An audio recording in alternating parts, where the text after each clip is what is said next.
Nobody wanted her. Everyone watched.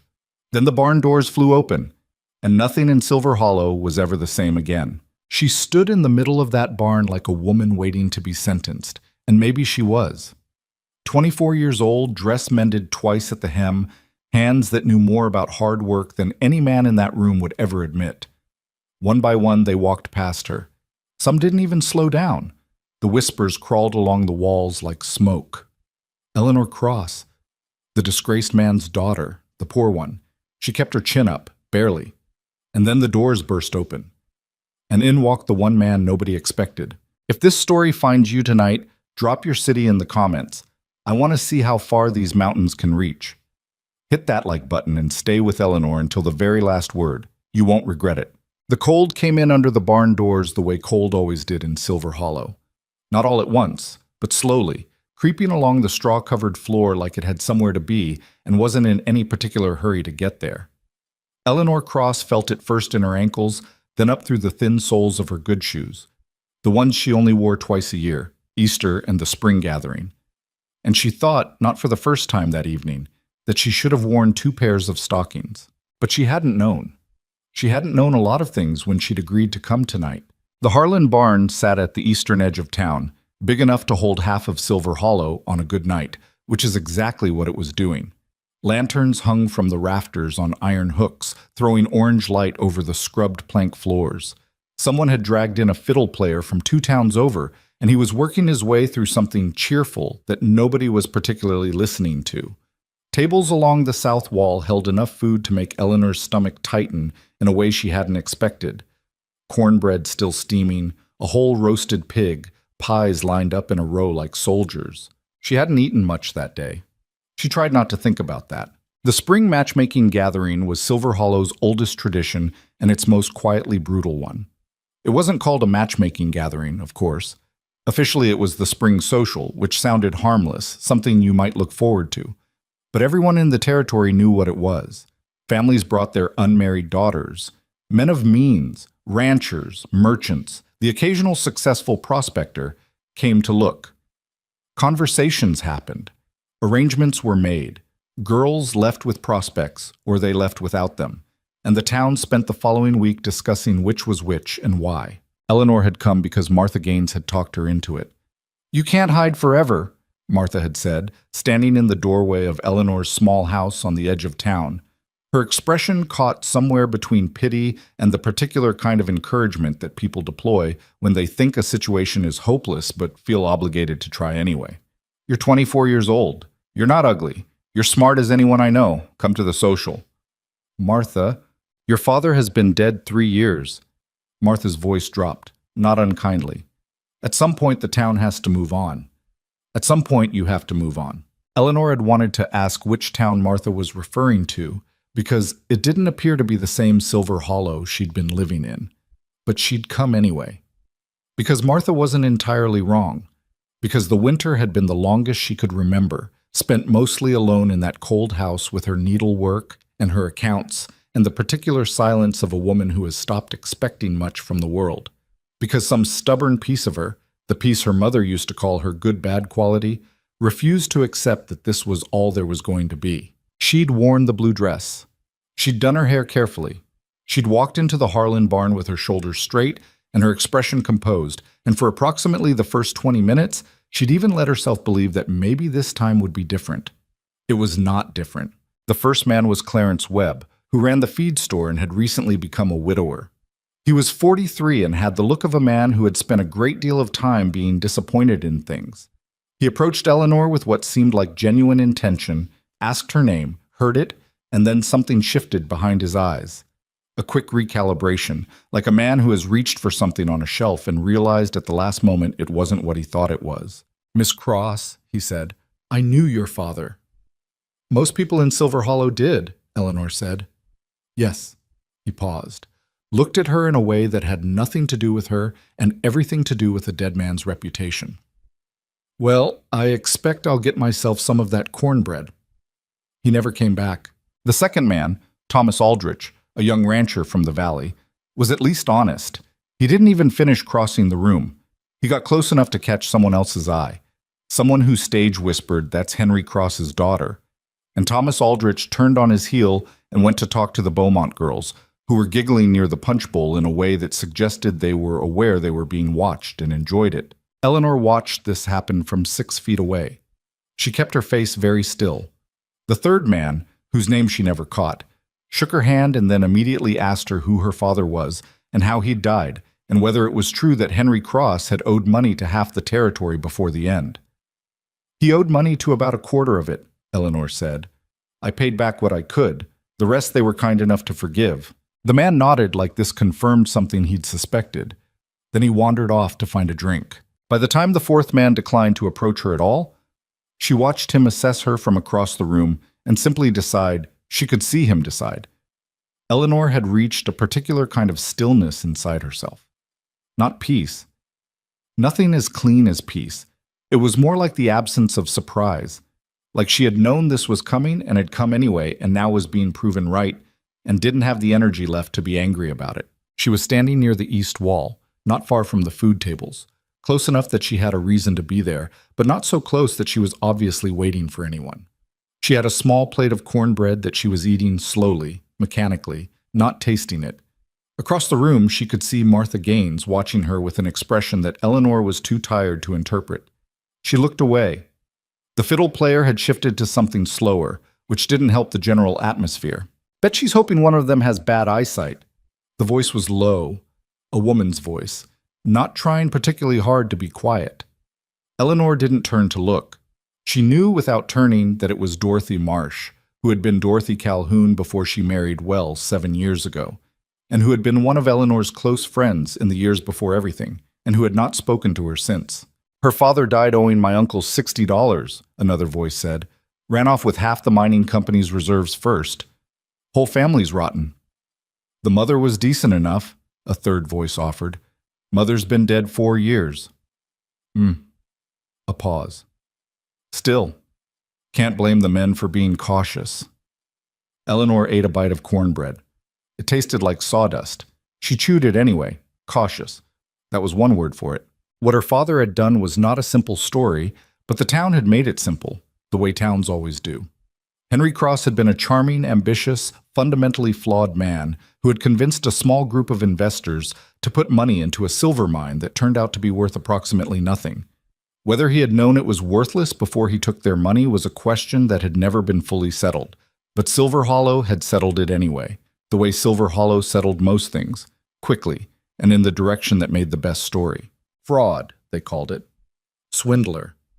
Never mind that Henry Cross had also believed in that mine, had spent his own savings on it first, had died 2 years later of pneumonia in a house so cold he'd burned the furniture for heat. Never mind any of that. The story had its shape, and Eleanor was part of its shape, and no amount of honest work or careful living or debt repayment had managed to change that. She was the swindler's daughter. She would probably die the swindler's daughter. She set her plate down on the table next to her because she wasn't hungry anymore. "Excuse me." She turned. The woman beside her was Agnes Porter, who had been on the town council's wives committee for as long as Eleanor could remember. A compact woman of about 50 with a permanently sympathetic expression that never quite reached her eyes. "Eleanor, dear," Agnes said, "I think perhaps it would be kinder—" She stopped, reconsidered her phrasing. "It might be easier for everyone if I left," Eleanor said. Agnes blinked. "I was going to say if you perhaps found somewhere more comfortable to—" "You were going to suggest I leave, Mrs. Porter." A pause. A flush climbing Agnes Porter's neck. "I only meant—" "I know what you meant." Eleanor's voice was even. She'd had a great deal of practice keeping her voice even. "Thank you for the suggestion." She turned away from Agnes Porter and faced the room. This was the moment she would remember later, turning it over and over in her mind like a stone she couldn't put down. The room full of people who had known her since childhood, the fiddle player sawing through his slow tune, the lantern light making everyone look golden and warm when nothing in the room was particularly warm. The couples forming up in the way they always did at these things, the easy gravitational pull of mutual approval, of people finding their place. She didn't have a place. She had known that for years, really.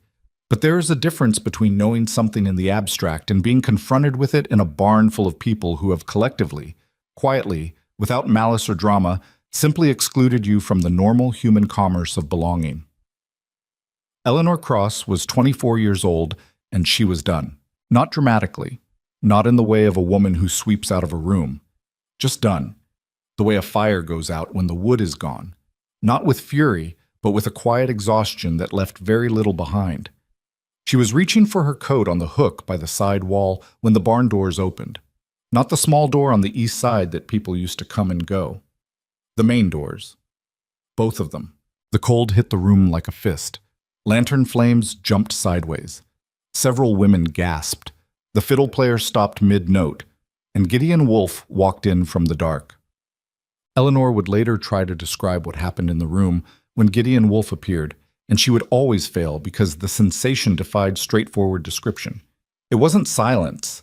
People kept making sounds, small sounds, sharp intakes of breath, the rustle of skirts as women turned.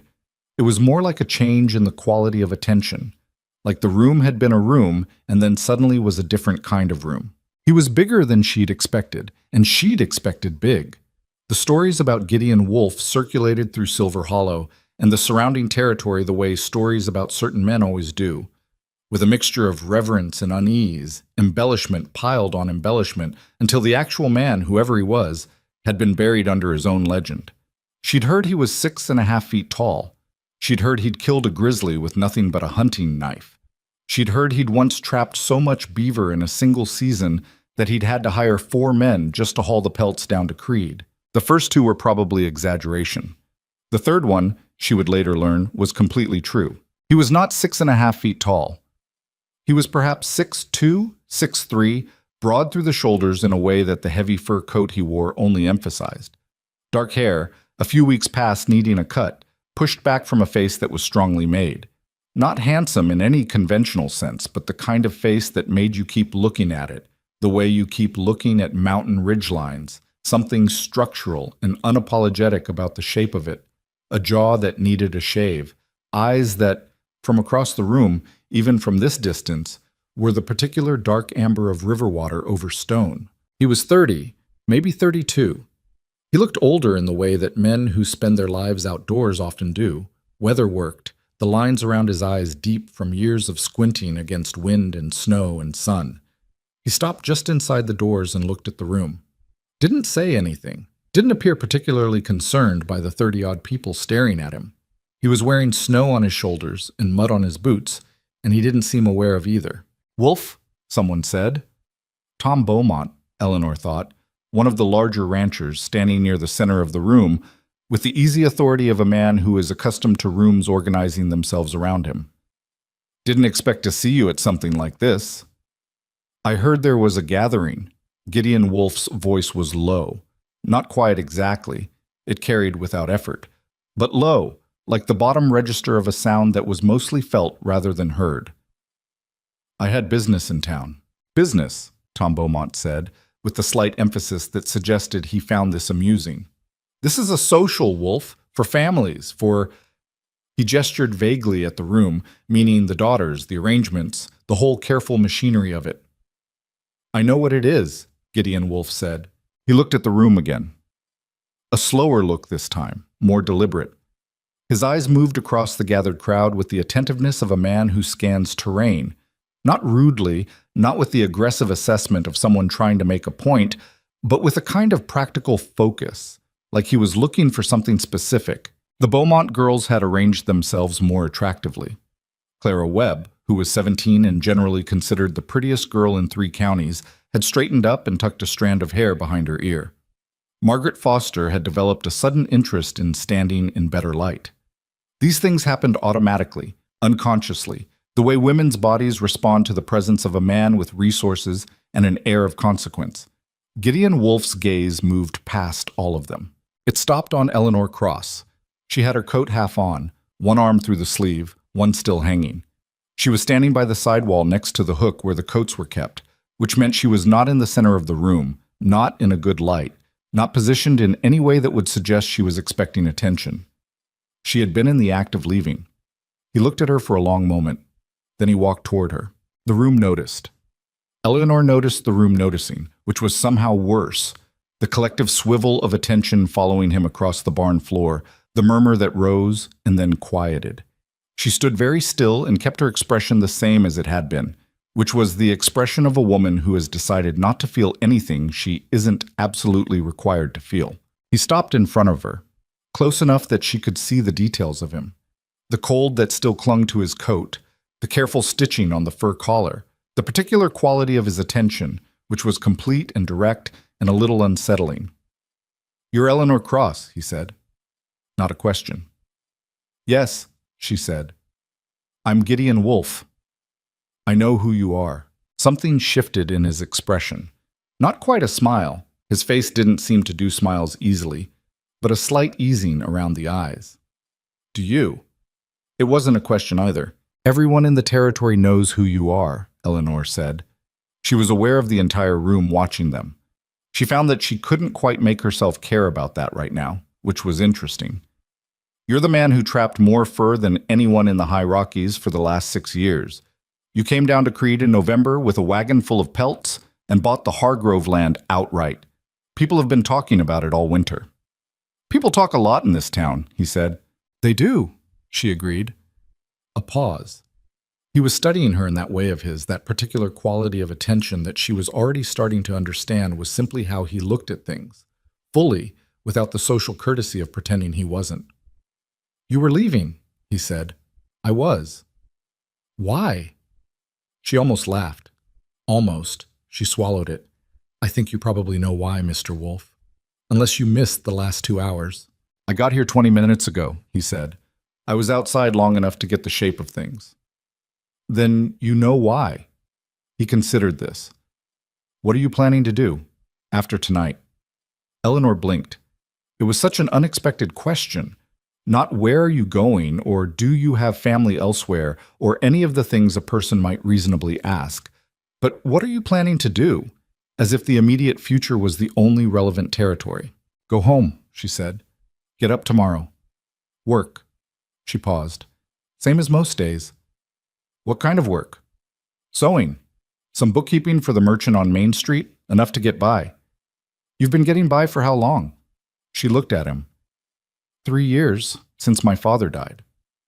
"Alone?" "Yes." He nodded slowly, like this answered something he'd been working out. "I need someone for the homestead," he said. His voice was matter-of-fact, the same tone he might have used to discuss the price of timber. "It's a proper homestead. I've been building it for 4 years. It's established. It can support 2 people without strain. Better than 2, actually. There's more work than I can handle alone, and I'm gone for months at a stretch trapping. Things fall behind." Eleanor stared at him. "I'm not talking about charity," he continued, before she could speak. "I'm talking about a working arrangement. You'd have your own space, your own room. In return, you manage the homestead when I'm away, and we share the work when I'm there." He paused. "It's high up, isolated. The winters are harder than anything you'll find down here." The room was so quiet now that the fiddle player had simply stopped playing and was watching along with everyone else. "Mr. Wolfe," Eleanor said carefully, "you don't know me." "I know enough." "You've been in town 20 minutes. I've been asking about you since November," he said. Something in his voice shifted. Not softer exactly, but more direct. "When I bought the Hargrove land and decided to establish the homestead properly, I started asking around about who in this territory worked hard and kept their word. Your name came up more than once, not with praise." He said this without any particular delicacy, just the flat statement of it. "Most people said it with a qualifier. She's hardworking, but—" A brief pause. "She's capable, but—" "Always something about your father." Eleanor said nothing. "I don't care about your father," Gideon Wolfe said.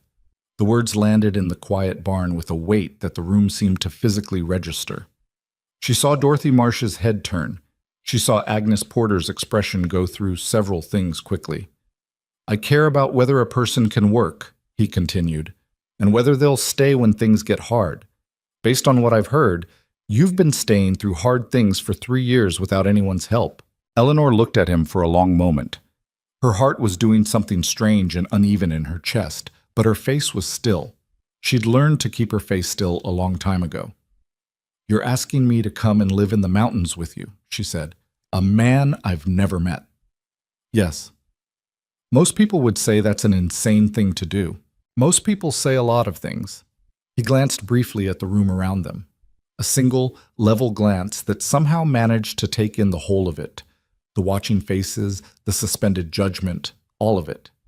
Then his eyes came back to her. "I'm not most people." Eleanor Cross looked at this man standing in front of her in a barn that had spent the last 2 hours quietly dismantling whatever remained of her dignity, and she thought, this is either the best thing that has ever happened to me or the worst, and I have no way of knowing which. She thought about her house on the edge of town, cold and quiet. She thought about tomorrow and the tomorrow after that. Identical, small, constrained by a dead man's reputation that would follow her to her own grave if she stayed. She thought about what it meant to spend your whole life being cautious and practical and sensible and still ending up alone next to a coat rack while everyone watched you be rejected. She took a breath. "All right," she said. The barn erupted, not loudly. Silver Hollow was not a town that erupted loudly.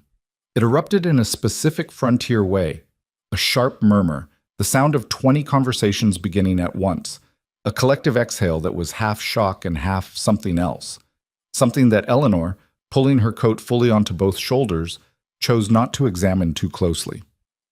"Tonight?" she asked him. "I have a wagon outside, if you need to gather things. I don't have much to gather." She said this plainly, without embarrassment. "An hour, maybe less." He nodded. "I'll wait." Martha Gaines materialized at Eleanor's elbow approximately 2 seconds later, grabbing her arm with a grip that was probably going to leave marks. "Eleanor," her voice was urgent and low. "Eleanor, you cannot be serious." "Martha, you don't know this man. He lives on a mountain, alone. People say he's—" Martha's voice dropped further, into territory that required discretion. "They say he's not right, Eleanor. Not right in the head. Why else would a man with that kind of money live like a hermit?" "I imagine he likes being alone," Eleanor said. "That's not normal." "Martha."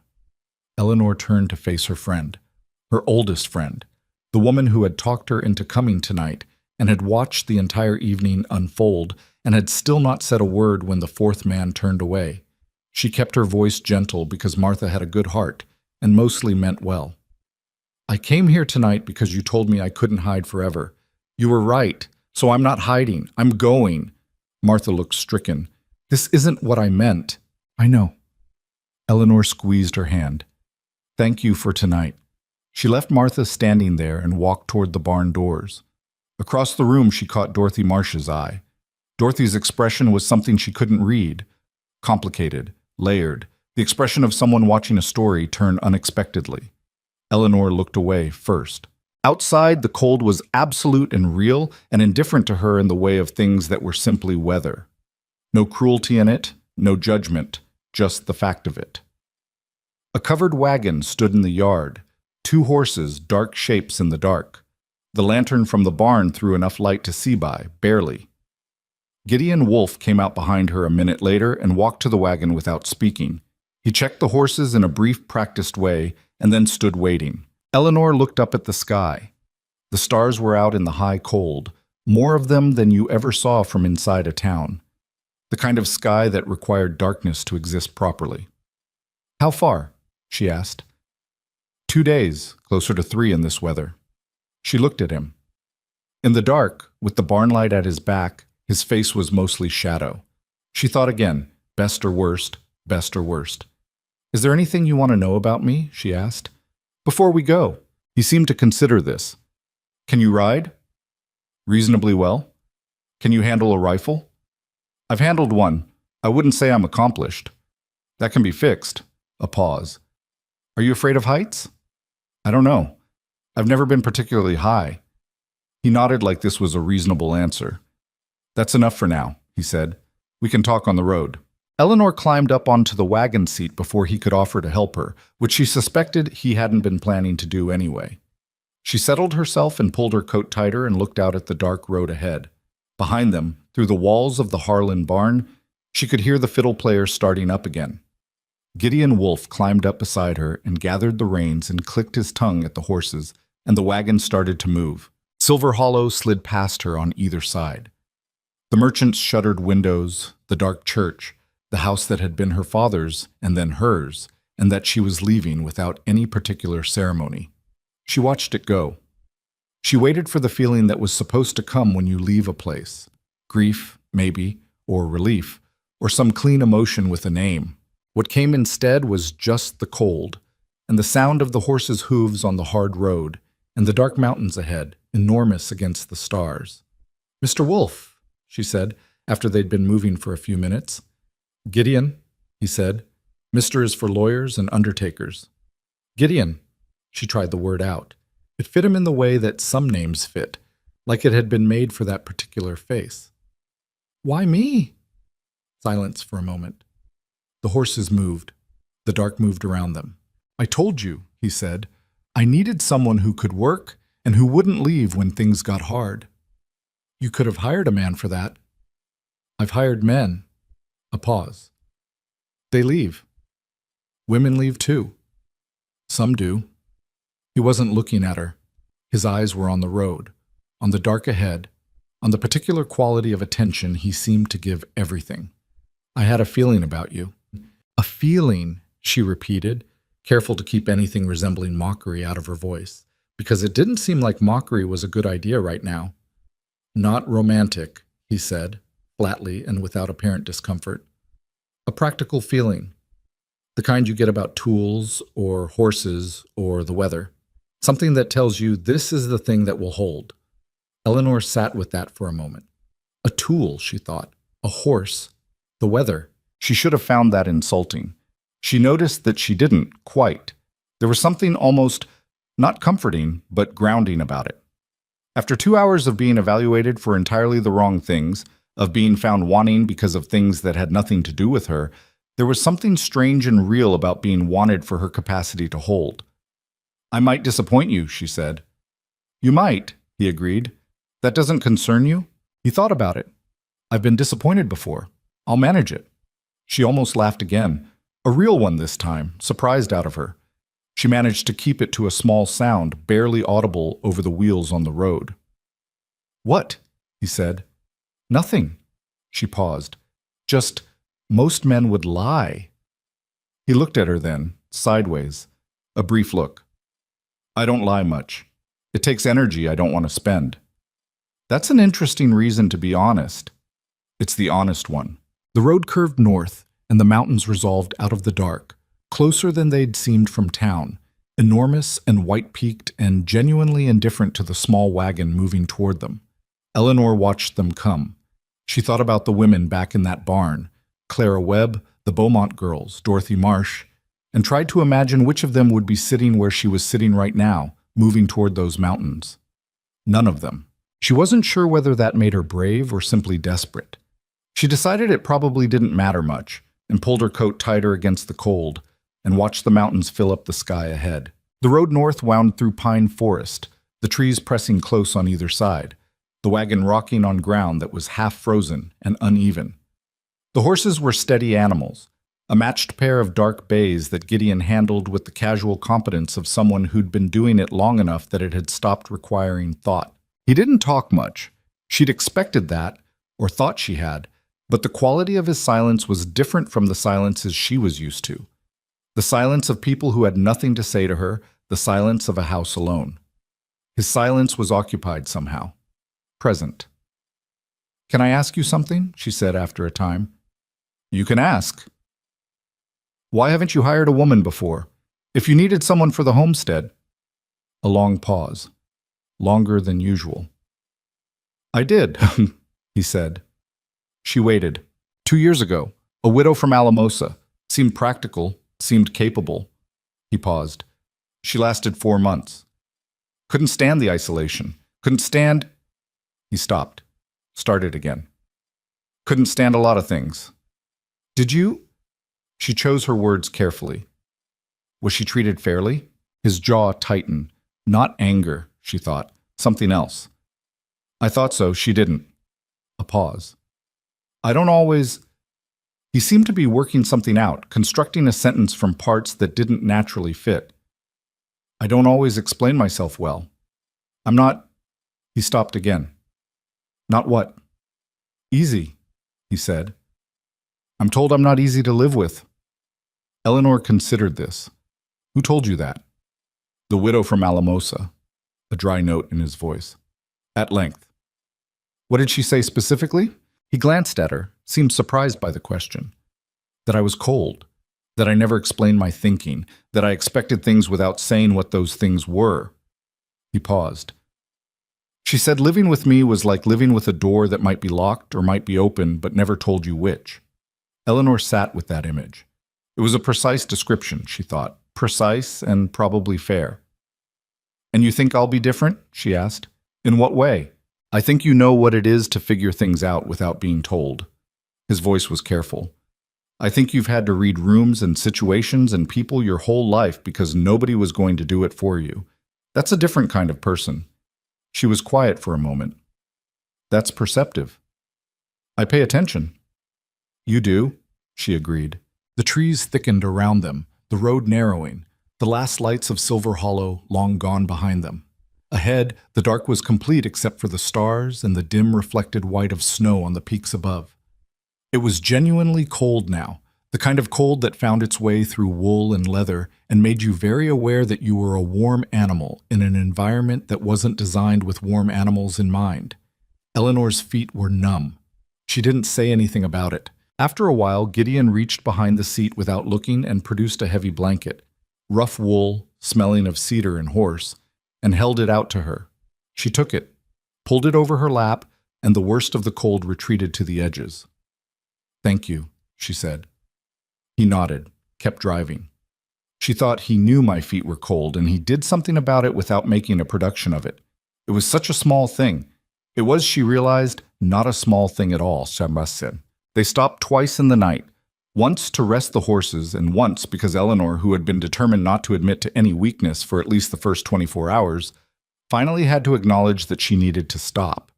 She climbed down from the wagon with cramped legs and disappeared into the trees and came back to find him crouched by a small fire, which he had built in approximately the time it would have taken her to gather the wood. A pot of water was heating. He had coffee in a tin, and he made it without asking whether she wanted any and handed her a cup when she came close to the fire. Sit, he said, gesturing at the log he'd dragged close to the flames. She sat. The fire was small but efficient, throwing just enough heat. The pine trees stood around them in the dark, enormous and still. Somewhere distant, something called an owl maybe, or something else. She didn't know enough about this territory yet to be sure. You're not what I expected, she said. He looked at her across the fire. What did you expect? I'm not sure. Something rougher, maybe. The stories... She paused. The stories make you sound like something out of a dime novel. Stories usually do. He drank his coffee. I'm a man who traps animals and builds things and prefers mountains to towns. That's the whole of it. The widow from Alamosa, Eleanor said. Was she frightened of you? He was quiet for a moment. At first, and then? And then she wasn't frightened, she was just unhappy. He turned his cup in his hands, big hands, scarred across the knuckles in the particular way of someone who works with ropes and metal and cold. Those are different problems. They are, she agreed.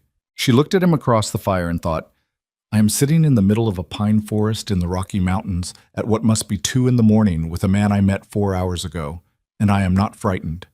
She examined this fact carefully, the way you examine a wound to see how bad it actually is. She could find genuine concern in it. She wasn't naive. She understood that this situation was objectively unusual, and that unusual situations could go badly. But underneath the reasonable concern, there was something else. Something quieter. The absence of a particular dread. She'd been frightened plenty in her life. She knew what it felt like. This wasn't it. We should sleep a few hours, Gideon said, before the road gets harder. In the wagon? I have blankets enough. She thought about Dorothy Marsh, who would by now have relayed a version of tonight's events to everyone she knew. She thought about Agnes Porter, who would be framing it as a tragedy or a scandal or possibly both. She thought about what Silver Hollow would say tomorrow and the day after and all the days after that. She found she couldn't make herself care very much. All right, she said. She climbed back into the wagon and arranged herself in the bed, with the rough blankets piled over her, and looked up at the strip of sky visible between the pine tops. The stars had shifted from where they'd been above the barn. Different angle, different part of the sky. She closed her eyes. In the 3 years since her father died, she had gotten very efficient at sleeping, at shutting herself down the way you shut down a house in winter, fast and practical, no lingering at the windows. She had learned not to lie awake with her thoughts because her thoughts in that empty house had not been good company. But tonight, unexpectedly, she did linger a little, that goshi. She thought about this barn, the row of men, the cornbread she hadn't tasted, Agnes Porter's careful suggestion that she leave. She thought about the moment the doors opened. She thought about what he'd said. I had a feeling about you. Something that tells you this is the thing that will hold. The thing that will hold. She turned on her side, the wagon wood solid beneath her, the cold pressed back by the wool, and she thought, I don't know if he's right. I don't know if I can hold. I've never been tested that way. Then she thought, well, I suppose I'm about to find out. She slept. The morning came gray and bitter, the sky the color of old pewter, and Eleanor climbed stiffly out of the wagon at first light with a spine that had opinions about wooden wagon beds and hands so cold she had to work her fingers slowly before they would cooperate. Gideon was already up. The fire was out, no trace of it but a black circle in the frost, and the horses had been checked and watered from a flat stream that ran near the road. He was loading things back into the wagon with the quick, certain movements of someone who had done this 10,000 times. Coffee's in the tin on the seat, he said, without turning around. She found it, drank it cold because there was no time to heat it, and it was still better than nothing. How much further? She asked. Good day's travel to the base, then we start climbing. She looked ahead, where the road narrowed and began to curve upward into country that was strictly speaking no longer the kind of terrain that roads were designed for. All right, she said. He glanced at her then, quick, assessing. You're sore, he said. I'm fine. The bed is... He paused. There's not much to it. I'll get something better for the return trip. She looked at him. The return trip. As if it was settled. As if she was already there and would be staying. You seem very confident, she said. About what? That this arrangement will work. He was quiet for a moment, adjusting something on the wagon's rigging with the particular focus he seemed to bring to mechanical things. I'm confident about most arrangements I decide to make, he said. I don't decide lightly. Neither do I, she said. He looked at her. Something in his expression, just for a moment, that she couldn't quite name. Then he turned back to the horses. We should go, he said. Weather's coming. She looked at the sky. The gray was deepening in the northwest, the clouds building in the way that meant something serious. She'd grown up in this territory. She knew the shape of weather. How bad? She asked. Bad enough? He climbed up to the seat. But we can be inside before it hits if we move. She climbed up beside him. The wagon rolled forward into the gray morning, the road rising ahead, the mountains massive and cold and extraordinary against the darkening sky. The pines gave way to rock and open slope, and the wind came at them with nothing to break it, carrying the bite of coming snow. Eleanor pulled the blanket tighter and set her jaw against the cold and looked up at the mountains that were going to be her home now, or her failure, and decided, quietly, without drama, in the plain way of a person who has simply made a decision, that she was going to make them her home. Whatever that cost. Whatever it took. She was done being the woman who stood by the coat rack. The horses leaned into the grade, the wagon groaned on the rising road, and the first snowflakes began to fall. The snow started as a suggestion, thin flakes that melted the instant they touched the horses' dark backs, and then became a fact. By mid-morning, it was falling in earnest, the kind of steady, committed snowfall that didn't make a drama of itself but simply accumulated, covering the road in a white that made the track ahead hard to distinguish from the slope on either side. Eleanor sat with the blanket across her lap and her hands tucked under her arms and watched the world turn uniformly white, and told herself she was not cold in a way that was becoming increasingly unconvincing. Gideon drove without apparent concern. He watched the road the way he seemed to watch most things, with a complete, unhurried attention that suggested he was processing information she wasn't even collecting. Once he pulled the horses to a brief stop, studied the sky to the northwest for a long moment, then clicked his tongue and moved them forward again. He didn't explain why he'd stopped. She didn't ask. "The road gets narrower," he said after a while, "and rougher. It's going to be uncomfortable." "It's already uncomfortable," she said. Something flickered at the corner of his mouth. Not quite a smile, but adjacent to one. "It's going to be more so." He wasn't wrong. The road, and she was using that word generously now because it was really more of a suggestion of a road, a theory of a road, a memory of a road that had once existed and was now under several inches of snow, wound up through terrain that made her grip the seat edge with both hands. The wagon tilted and lurched and once dropped hard into a rut that sent everything in the wagon bed sliding and made Eleanor bite down on a sound she didn't want to make. "You can hold the side rail," Gideon said. "I noticed that option," she said, and grabbed it. He made a sound that was definitively a laugh, short and dry, but a laugh. She filed that away. They stopped at noon in a stand of spruce where the trees cut the wind enough to make it bearable. He built a small fire, faster than she'd clocked him doing it the night before, maybe 5 minutes from cold ground to actual flame, and she understood watching him that this was a skill as fundamental to him as breathing, something his hands knew without requiring instruction from his brain. He heated dried beef and hard biscuits in a pan, which was not good food by any measure, but was hot, and hot mattered more than good at this particular moment. She ate standing up because sitting down meant sitting in snow, and she'd made enough concessions to discomfort already. "Tell me about the homestead," she said. He was crouched by the fire, turning the pan with the automatic efficiency she was already coming to recognize as characteristic. "What do you want to know?" "What it looks like, how big it is, what you've built." He was quiet for a moment, not the silence of someone avoiding the question, but of someone who doesn't often put things into words and needs a moment to do it. "Main cabin's 2 rooms. Solid. I built it with 12-inch logs. It holds heat better than most structures I've been in. There's a separate structure for storage and a barn for the animals." He paused. "Root cellar. A smokehouse I finished last fall. A spring about 40 feet from the cabin that runs year-round, even in hard winter." "How long did it take to build?" "The cabin itself, 1 summer. The rest, I've been adding for 4 years. Another pause. "It's not finished.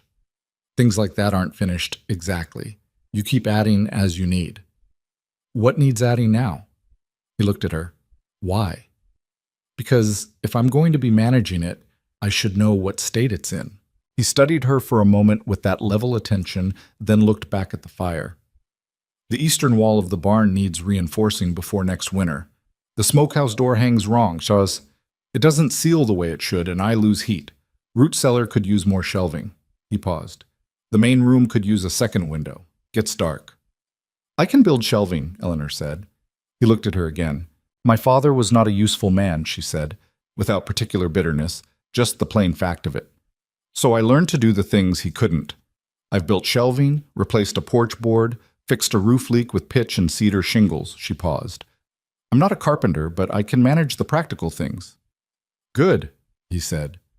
Simply, without elaboration. But something in the word had weight. They ate in a silence that was, she noticed, not uncomfortable. She'd spent enough time with silence to know the difference between kinds. The hostile silence of people who didn't want to talk to you, and the absent silence of people who weren't paying attention, and the more unusual silence of someone who simply didn't require conversation to fill time.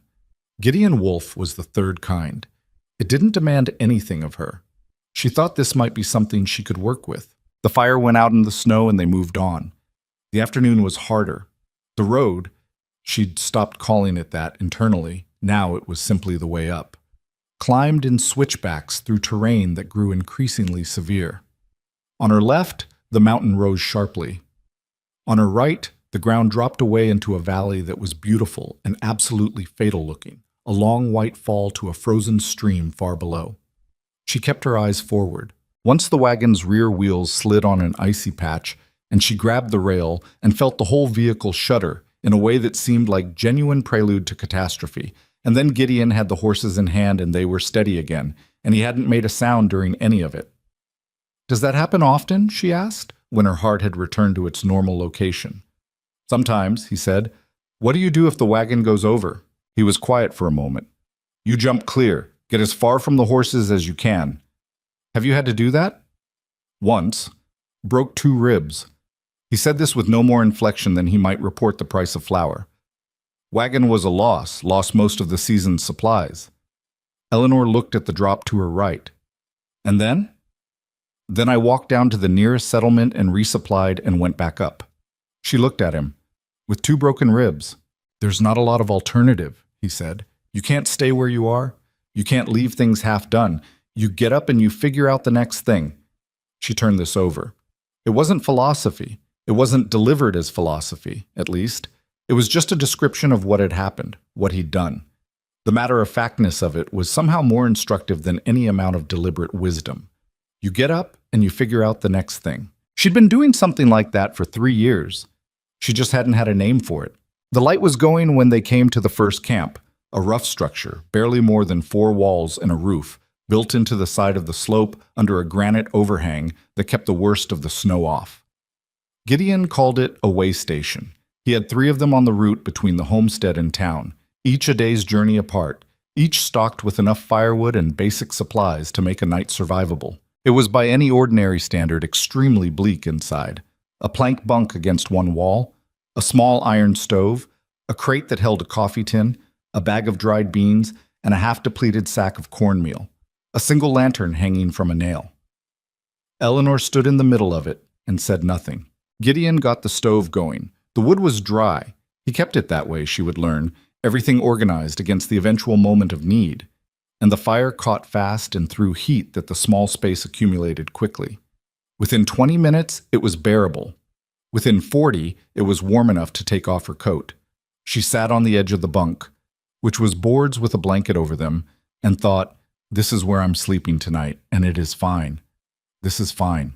You're doing the thing, Gideon said. She looked up. He was across the small space, adding a second log to the stove, his back to her. What thing? Convincing yourself something is all right. He latched the stove door and turned around. Your face does a thing when you're working on that. She blinked. Nobody had ever told her that before. What does my face do? Goes very still, like a pond when there's no wind. She didn't know what to do with that. It's fine, she said. The accommodation is fine. It's rough, he said. I know it's rough.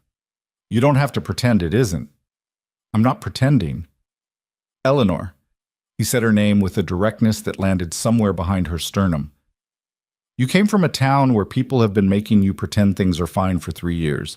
You don't have to do that with me. She looked at him for a long moment.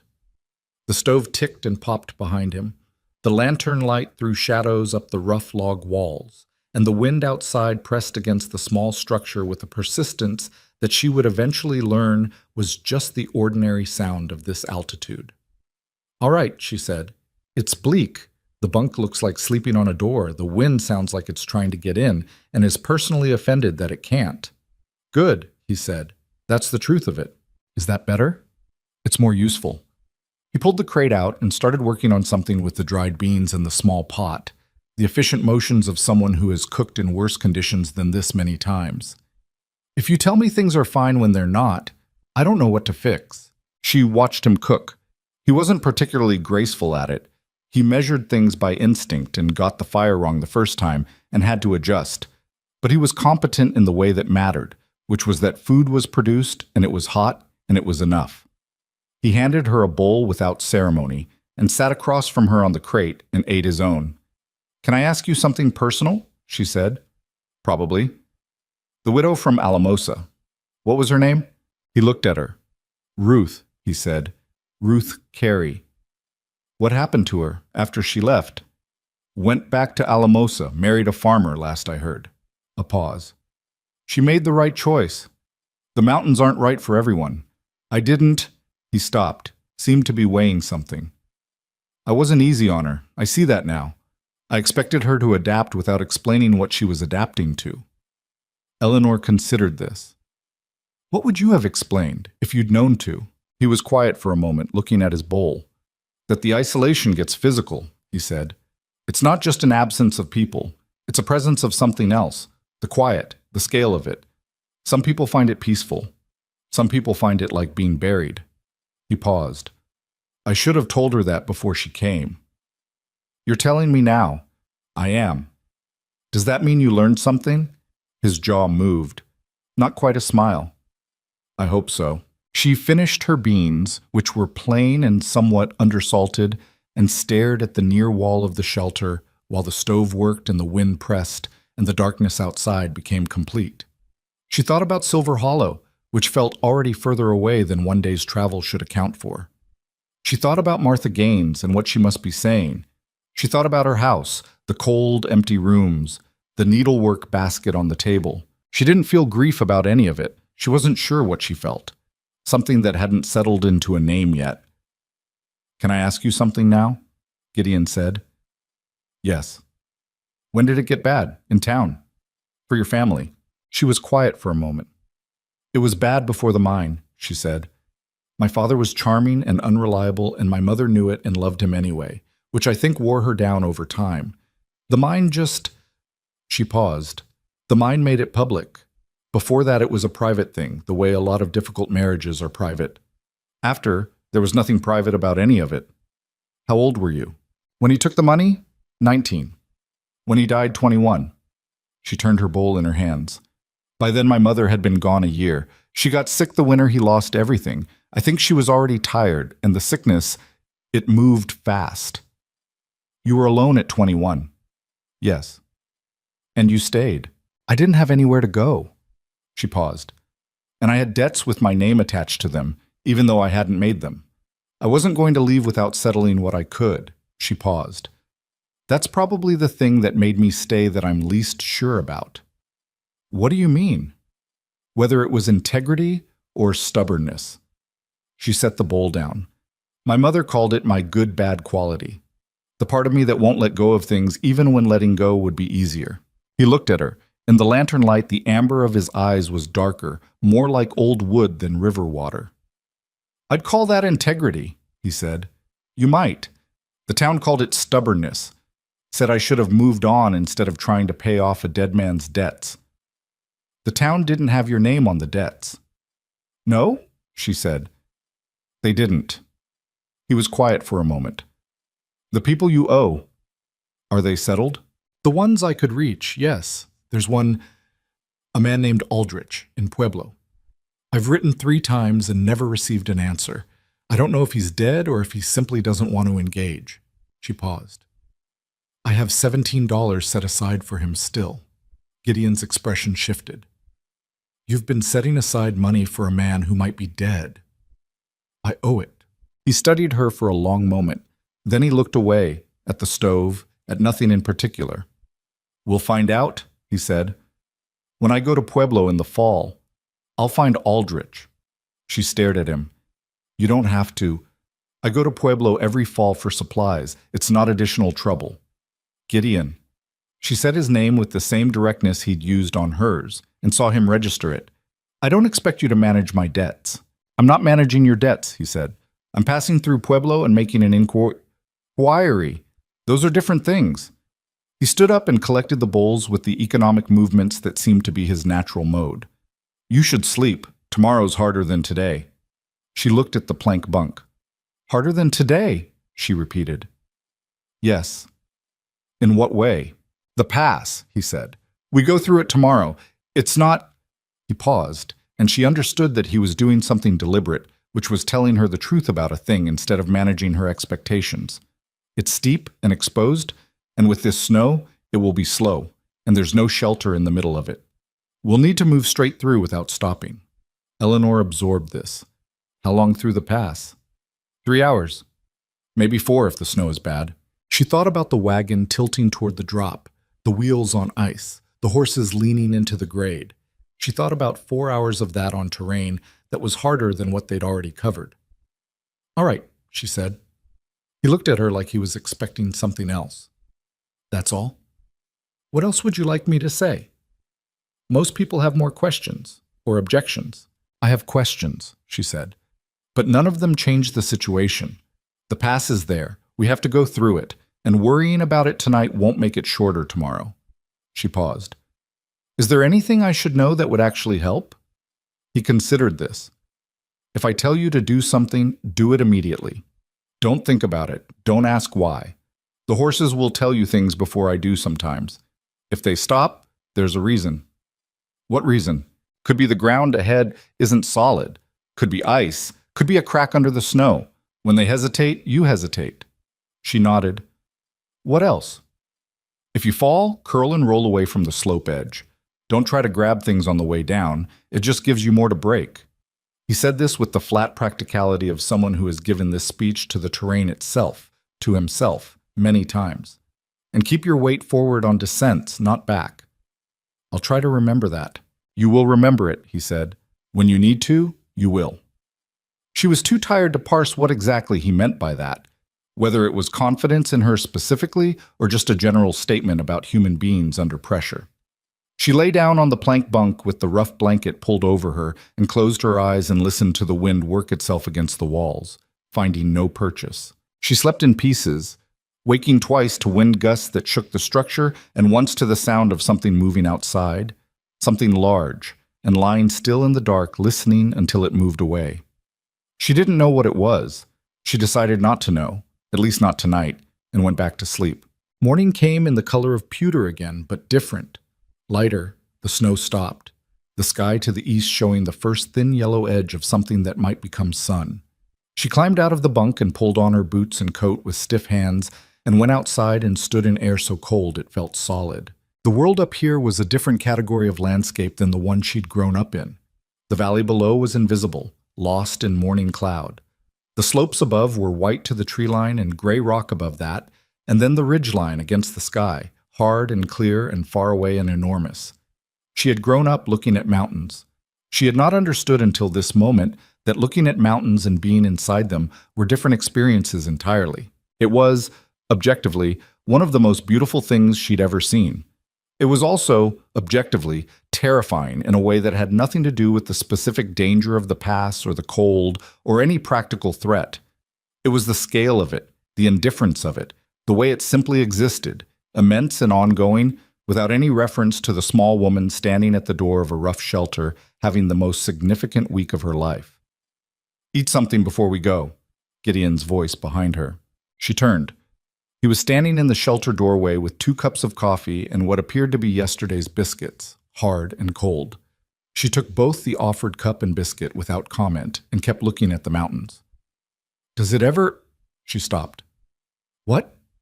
Stop being like this. Do you ever stop noticing it? He came to stand beside her, a little behind, looking out at the same thing she was looking at. I've been going up and down this route for 6 years, he said. It doesn't stop. Is that part of why you stay up here? Despite... She glanced at him. Everything you give up. He was quiet for a moment. There are different kinds of company, he said, and different kinds of quiet. He drank his coffee. Down there? He didn't gesture at Silver Hollow specifically, just at the general direction of down, of towns, of other people and their various demands. Down there, everything wants something from you, every conversation, every look. Up here, he paused. The mountain doesn't want anything. It just is.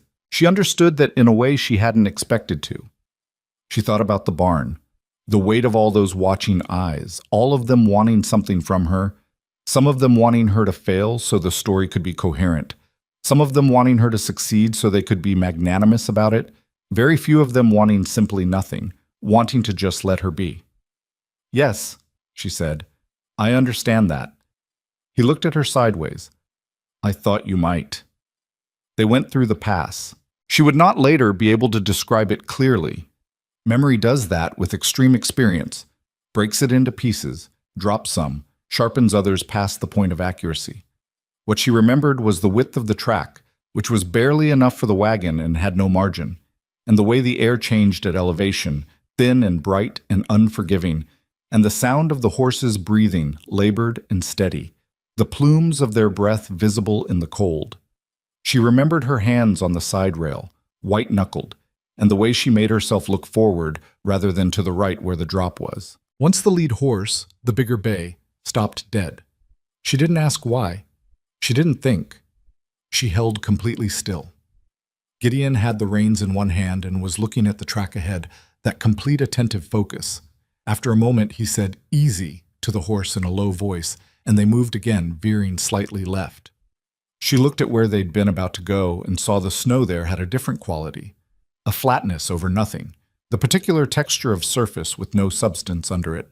"Good," he said quietly, and she understood the word was directed at the horse, but she felt it anyway. 4 hours. The descent on the other side was its own particular misery, slow and braked and the wagon groaning against the grade, but the exposure was less, the slopes gentler, the trees coming back up around them like something returning to normal. When the track leveled into something that could once again be called a road, Eleanor released the side rail and flexed her hands and found they were shaking slightly. She put them under the blanket and waited for the shaking to stop. Gideon didn't comment on this. After a while, he said, "You did well." She looked at him. "I held a railing." "You didn't panic." He said this like it was a significant data point, which she supposed it was. Some people panic, makes everything harder. "I was frightened," she said, because she was doing the thing he'd asked her to do, the truth-telling thing, the not-pretending thing. "I know," he said. "I could see it." A pause. "You were frightened and you stayed still and you paid attention. That's the whole of it." She looked ahead at the road, which was descending now into a valley that she could see opened up before them, wide and white-floored, ringed by higher peaks. Tucked against the northern slope of the valley, where the tree cover was thickest, there was a dark shape. Several dark shapes, actually. Structures. She stared. "Is that?" "Yes," he said. She looked at the homestead as they descended toward it. The main cabin first, larger than she'd imagined, the log walls dark with age and pitch, smoke coming from the chimney because he'd built the fire before leaving, she realized days ago, time to still be burning when they arrived. The barn slightly separate, the smaller structures around it. The whole thing tucked into the mountain flank like something that had grown there, organic and purposeful, built to last. Not beautiful, exactly. Not the way the mountains were beautiful, but solid, real. A human-made thing that had withstood several winters in this place and was still standing. "It's bigger than I expected," she said. "I told you 2 rooms. 2 rooms can mean different things." The wagon rolled down into the valley and the wind dropped with the elevation, and the last of the afternoon light was coming at a low angle off the snow, golden and brief. The horses picked up their pace a little, recognizing home. They pulled up to the cabin and Gideon tied off the reins and climbed down and went to see to the horses without asking her to wait or instructing her what to do. She climbed down herself stiffly and stood in front of the cabin door. It was a heavy door, well-fitted, iron latch. She put her hand on it. She thought about the barn in Silver Hollow. She thought about Agnes Porter. She thought about 24 years of a town knowing her name and everything wrong with it. She lifted the latch and pushed the door open. Inside, a main room, bigger than the exterior suggested, with a stone fireplace that covered most of one wall and was radiating heat from coals that had banked themselves down to a slow warmth over the days they'd traveled. A table, solid and plain. 2 chairs. Shelves along the opposite wall, some filled, some not. She'd been right about the shelving needing work. A second door that she supposed led to the back room. 2 windows, both small, and she understood immediately what he meant about needing a second. The room had a cave-like quality to it, despite the fireplace. The floor was wood, planed flat. The ceiling was low enough that Gideon would have to mind his head in places. The whole thing smelled of wood smoke and pine, and something underneath both that she could only describe as the smell of a place that has been lived in alone for a long time. She stood in the middle of the room. She was exhausted down to her actual bones. Her back hurt, her hands hurt. Her feet had passed through cold into something beyond that, into a kind of numb acceptance. She had eaten nothing since the cold biscuit that morning. She looked at the stone fireplace, the banked coals. She found wood in the box beside it and added 2 logs and crouched and worked the coals back up to flame with a patience she didn't quite feel but deployed anyway. The fire took. The room brightened. She stood up and turned around. This was her home now. Whatever it was going to become, it started from this. A cold room getting warmer, a fire she'd just built, a floor that needed sweeping, shelves that needed filling. The raw materials of a life. She heard Gideon's boots on the step outside, the familiar sound of him, and the door opened. He came in and looked at the fire she'd built and then at her. "I was going to do that," he said. I know, she said. I did it. He stood there for a moment, snow still on his shoulders, looking at her across the room. Something moved through his expression, too quick and complicated to catalog. There's dried venison in the crate by the far shelf, he said finally, and cornmeal. I'll cook, she said. You see to the horses. A pause. Then he nodded, a single motion, and went back out. Eleanor Cross found the venison and the cornmeal and the salt and the small cast iron pan. Her hands had stopped shaking. Her back still hurt and her feet were still wrong feeling, and she was hungry enough that the thought of food was almost physical. She built the fire up further, hung the pot, started working. Outside, she could hear him moving between the cabin and the barn, the sounds of the animals settling, the occasional creak of the structure against the wind that still came down off the peaks with its persistent impersonal force. The food came together slowly, the way things do when you're working with unfamiliar equipment in an unfamiliar space, compensating for the way the heat ran in the pan, finding where things were kept by trial and error. It wasn't good. The venison was tough, and the cornmeal cakes came out uneven. But it was hot. She set 2 plates on the table when she heard him come back in. He looked at the table, looked at her, said nothing for a moment. It's not much, she said. It's more than I'd have done tonight, he said. He sat down and ate with the same economy he brought to everything. After a few minutes, the cornmeal is better than mine. Your fire runs hot on the right side, she said. You have to compensate. He looked at the stove. I know that. I forget. I'll remember, she said. He looked at her then. Steady, that complete attention, and she held it without looking away, which she was finding was simply what you did with him. You met his eyes because looking away felt like flinching, and she was done with flinching.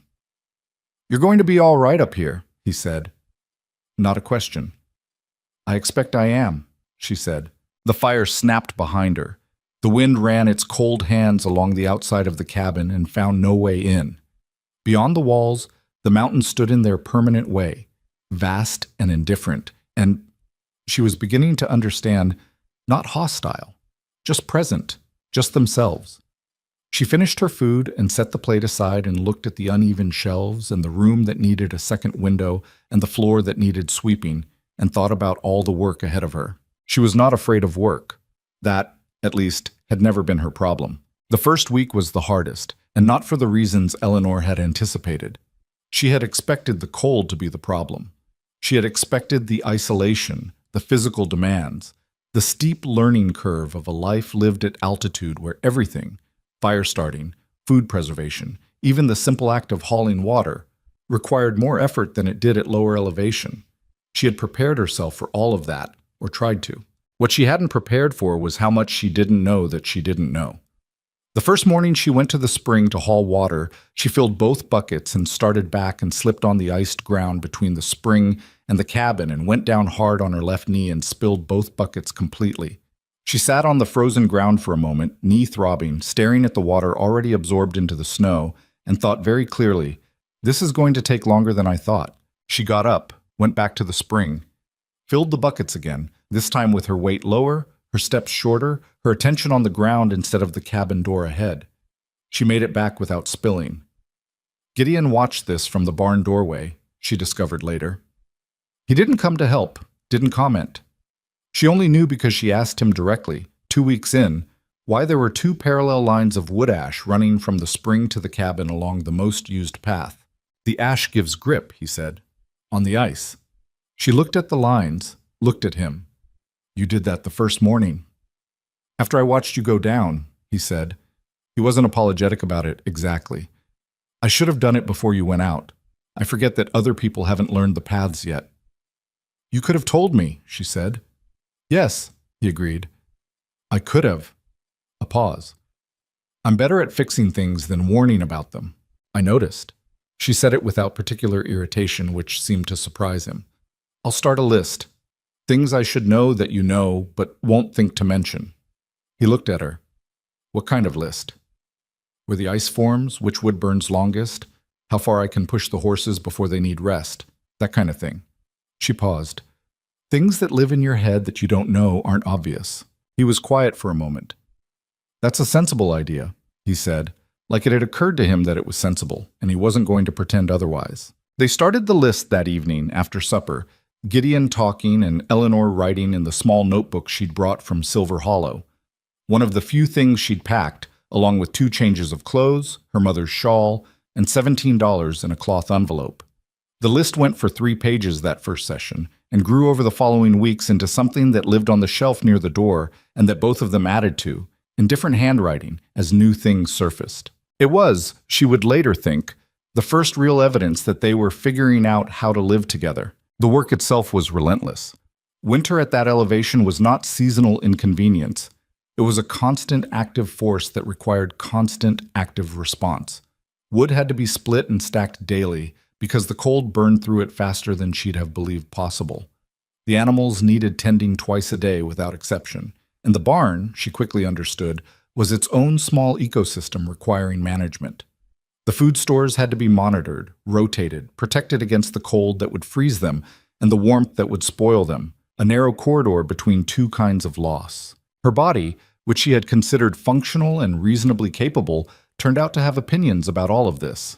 By the end of the second week, her hands had cracked at the knuckles from the cold and the constant wet and dry cycle of outdoor work. She wrapped them at night in strips of cloth she'd cut from a worn shirt and said nothing about them because they weren't preventing her from working. By the 3rd week, she had developed a competence with the axe that she was privately pleased about.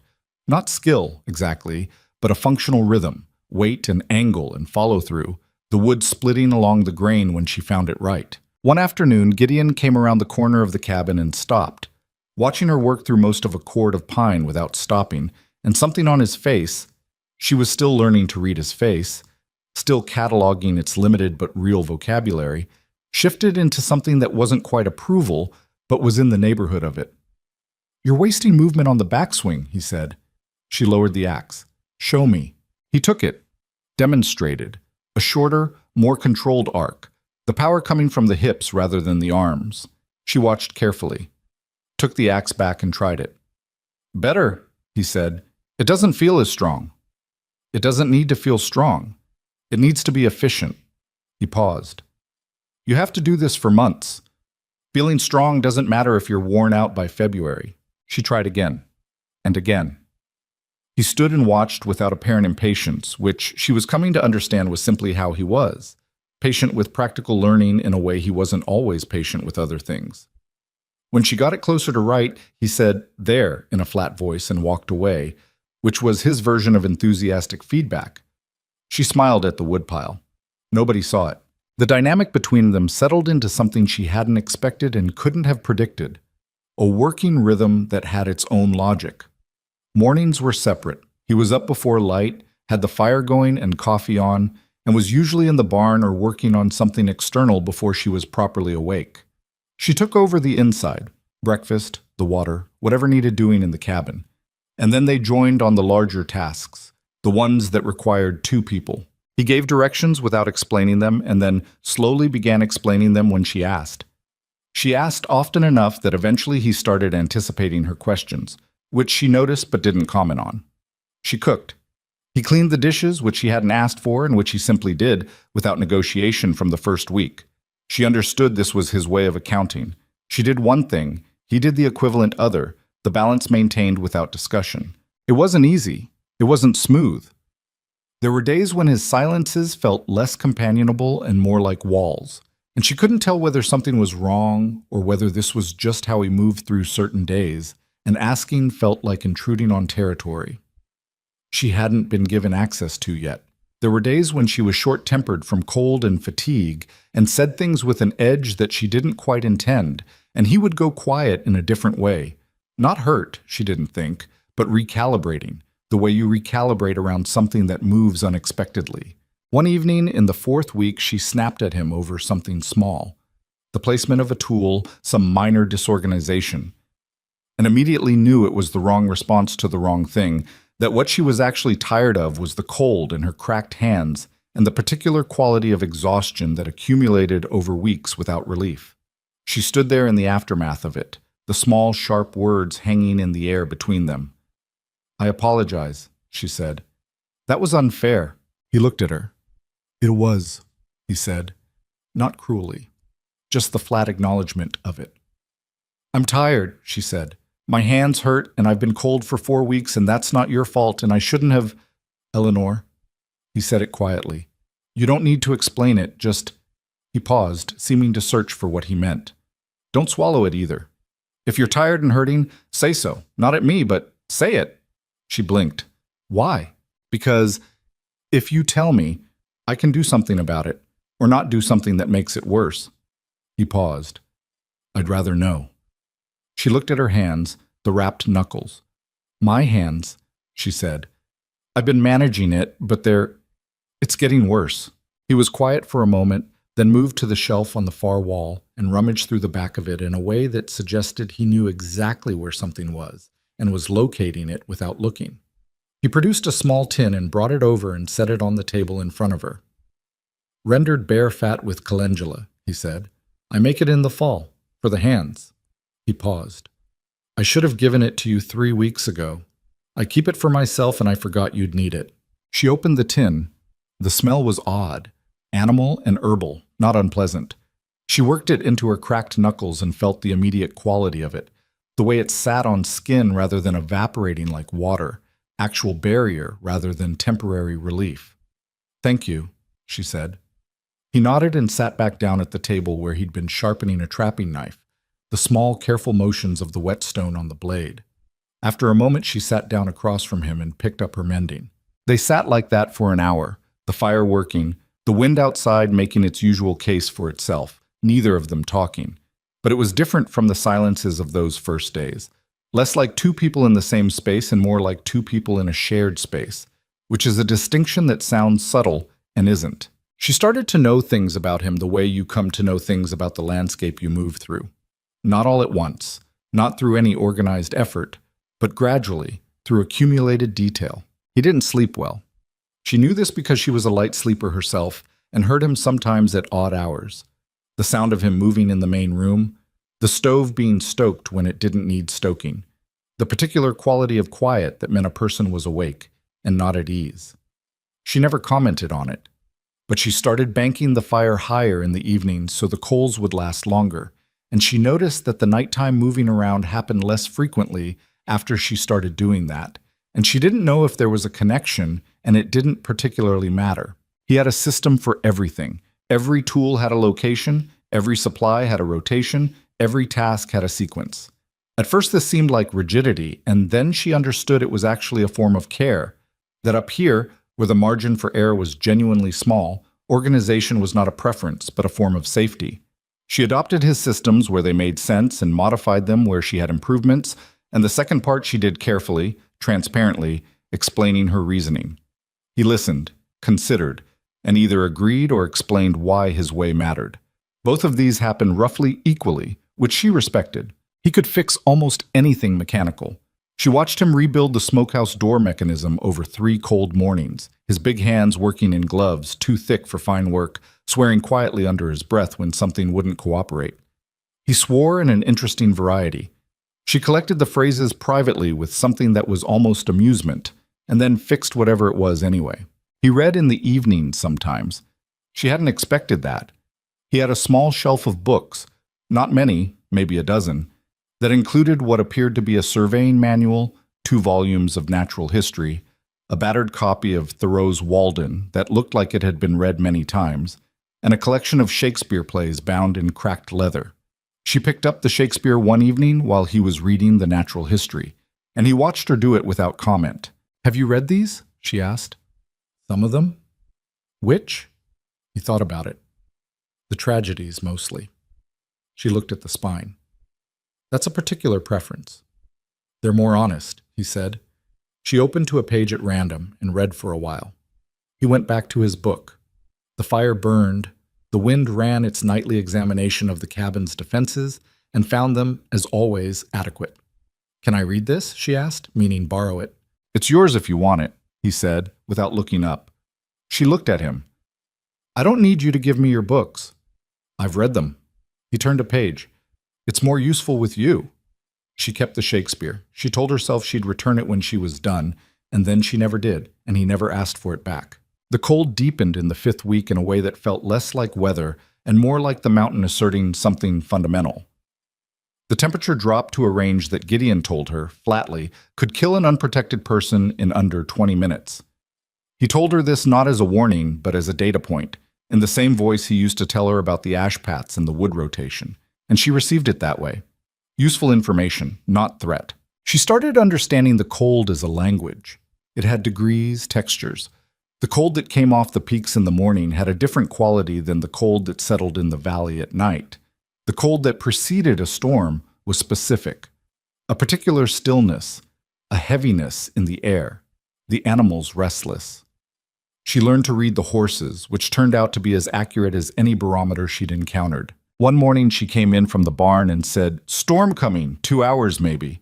And Gideon, who was splitting kindling in the side yard, looked at the sky and then at her and said, "Agreed."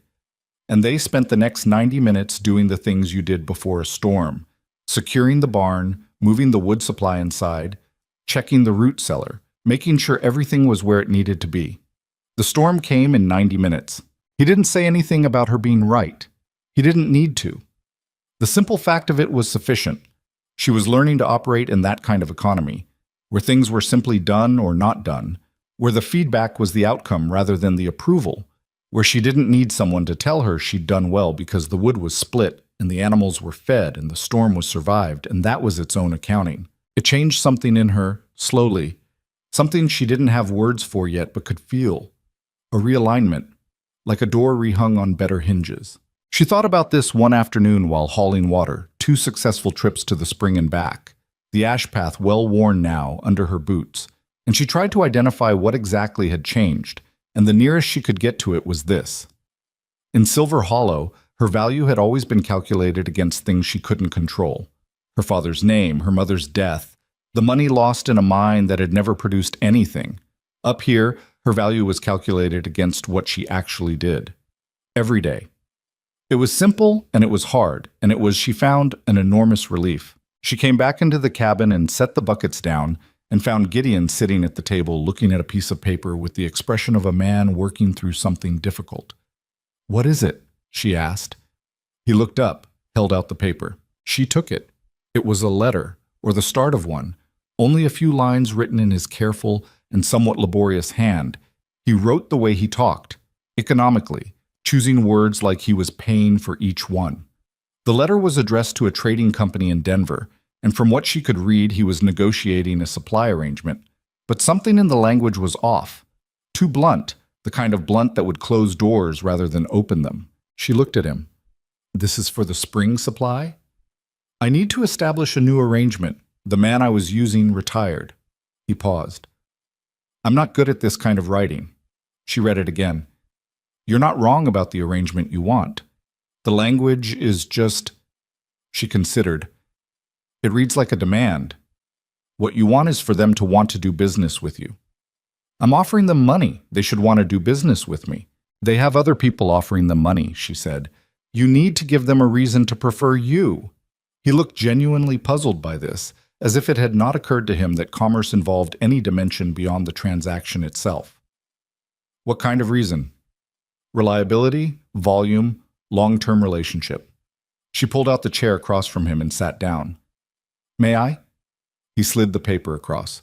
She spent an hour on the letter, drafting and revising, asking him questions about the specifics of what he needed, and translating his flat functional answers into language that still said the same thing, but also said, "I am a serious man who will be a consistent customer, and it is worth your while to treat me well." She read the final version back to him. He listened carefully. "It says the same things," he said. "Yes, just..." She paused. "More usefully." He was quiet for a moment. "You're good at that, reading what people need to hear." "I spent 3 years dealing with creditors," she said. "You learn." He took the letter back and read it himself, slowly, and she could see him weighing it against his original, comparing the content. Then he looked up. "Where did you learn to write like this?" "My mother. She was educated better than most women in this territory. Her father believed in it. She taught me." She paused. "I used to help my father with his correspondence, before everything. He was better at talking than writing." "Most people are," Gideon said. "You're better at doing than either," she said. Something in his expression shifted, that quick internal movement she'd seen before, too fast to identify. Is that a criticism? No, she said, and meant it. It's an observation. You communicate through what you do. It's just a different language. He looked at her steadily. You understand it, he said. Not a question, a recognition. I'm learning it, she said. He picked up the revised letter and folded it carefully and set it aside for copying to a clean sheet. Then he said, without looking up, the shelving in the root cellar. You said you could build it. I can. There's timber in the barn left from last summer, and the tools are on the east wall. He paused. If you want to start on it next week, before the worst of January sets in. All right, she said. I'll show you how I want it sized, for the jars. I'd rather measure myself, she said, and plan it. You can tell me afterward if it's wrong. He considered this for a moment. Fine, he said. She built the shelving over 4 days in the second week of January, when the temperature outside dropped to a level that made outdoor work a question of actual survival, and indoor projects suddenly became attractive. She measured twice, cut once. Her father, who had not been useful in most practical ways, had at least known that much about woodworking, and built the shelves in sections that could be assembled in the root cellar's tight space. On the fourth day, Gideon came down the root cellar steps and stood and looked at what she'd built. She stood back and let him look. It was good work. Not perfect. One join was slightly off true in a way that didn't affect the function. And she knew it was good work, and she waited for whatever he was going to say about it. Better than what I would have built, he said. She blinked. She hadn't expected that. The spacing is better, he continued, examining the shelves with the same attention he brought to everything. I would have done it wrong for the tall jars. I always do it wrong for the tall jars, and then I'm moving things around. He ran his hand along the edge of one shelf, testing it. This is solid. The one on the far left is slightly off, she said. Second join. I see it. He looked at it. Does it matter? For the function, no. For my peace of mind, a little. Something happened on his face. Definitive this time. A smile. Real one. Small and brief and slightly asymmetrical, like his face had forgotten how to do it and was working from old memory. It was gone almost immediately. But she'd seen it. She filed it carefully, the way she was filing all of these things, building a picture of him the way you build a picture of country, your mapping. One survey at a time, patience and precision, the accumulating knowledge of someone who is not passing through. Later that week she found, on the table beside the basin where she washed her hands each morning, a small jar of the bear fat salve. It wasn't there at night, and it was there in the morning. He'd left it without mentioning it. She put it on her hands. They had healed enough that the cracks no longer bled, but they were still rough and tight, and the salve helped. She didn't thank him again because she understood by now that acknowledgement of that kind made him uncomfortable. Instead, when she put together his pack the following day, he was doing a half-day checking his trap lines, the first since her arrival. She included the heavier gloves she'd found in the storage room and resoled with a strip of leather she'd cut from a worn saddle. She didn't say she'd fix them, she just put them in the pack. He came back that evening and set his pack down and went about the business of coming in from cold. The ritual of it. Coat, boots, the checking of himself for frostbite that she'd learned he did automatically. A practiced inventory of extremities. Then he stopped and looked at his gloves. She was at the stove and didn't turn around. Eleanor. There's venison stew, she said. It needs another 20 minutes. A pause. Thank you, he said. For the gloves. They fit better now? Yes. Another pause. How did you do the sole? Saddle leather from that broken one in the barn. The stitching is a bit rough. I don't have the right needle. I'll get one from town when I go in spring. He hung the gloves up and came to the fire and stood near it, working, feeling back into his hands in the way he always did. You don't have to do things like that, he said. That's not part of the arrangement. She turned around and looked at him. I know, she said. I did it anyway. He looked at her. The firelight moved across his face, finding the angles of it. Why? He said. She turned back to the stove. Because your hands are as important up here as mine. And because I can. She stirred the stew. And because it wasn't much trouble. He was quiet behind her for a long moment. The arrangement, he said slowly, like he was examining the word. It's not. He stopped. Started again. I've been thinking that arrangement was the wrong word for what this is. She kept stirring. What would be the right word? I don't know, he said. I'm still working that out.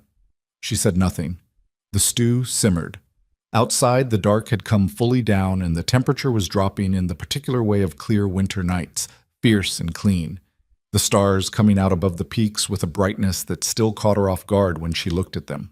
She'd been here almost 6 weeks and the sky still surprised her. Do you regret it? He asked, quietly, from behind her. She thought about it honestly, the way she'd been trying to think about things up here, without the automatic performance of an emotion that was expected, without defaulting to whatever answer would make the other person comfortable. She thought about the barn in Silver Hollow, the cornbread she hadn't tasted, Agnes Porter's careful cruelty. She thought about the cold house, the silence, the identical days. Then she looked around the cabin, the shelving she'd built, the Shakespeare on the shelf, the ash lines on the path, the list on the wall near the door growing longer, both their handwriting on it. No, she said. I don't regret it. She heard him shift, the sound of him sitting down at the table, the familiar creak of the chair. Good, he said, simple, direct, like everything he said. She set 2 bowls on the table and sat across from him, and they ate the stew, which had come out better than she'd expected. The venison tender enough, the broth rich. The fire worked behind her. The wind tried the walls and found nothing. Neither of them spoke for a while, and it was the best kind of silence. Not the silence of people who have nothing to say, but the silence of people who don't need to say it. She thought, I don't know what this is becoming, but it is becoming something. Then she thought, one thing at a time. She picked up her spoon and ate her stew and let that be enough. February came in mean. Eleanor had learned by then to read the mountain's moods the way you learn to read a difficult person. Not perfectly, not without error, but well enough to know when something was building. The week before the storm, she felt it in the air, that particular pressure, a heaviness that settled into the valley like something with weight. The horses were restless 2 days before it hit. The temperature dropped in a way that felt less like cold and more like warning. She told Gideon. How long do you think? He asked. Days, she said. Not hours. He looked at the sky in that way of his, the complete inventory of it, reading things she was still learning to read. Yes, he said. We need to move the wood. They spent 2 full days preparing. The wood came in first, as much as they could stack inside the cabin and the covered section of the barn, enough to last a week without going out. The animals were checked, the feed stores redistributed, so everything the livestock needed was accessible from inside the barn without crossing open ground.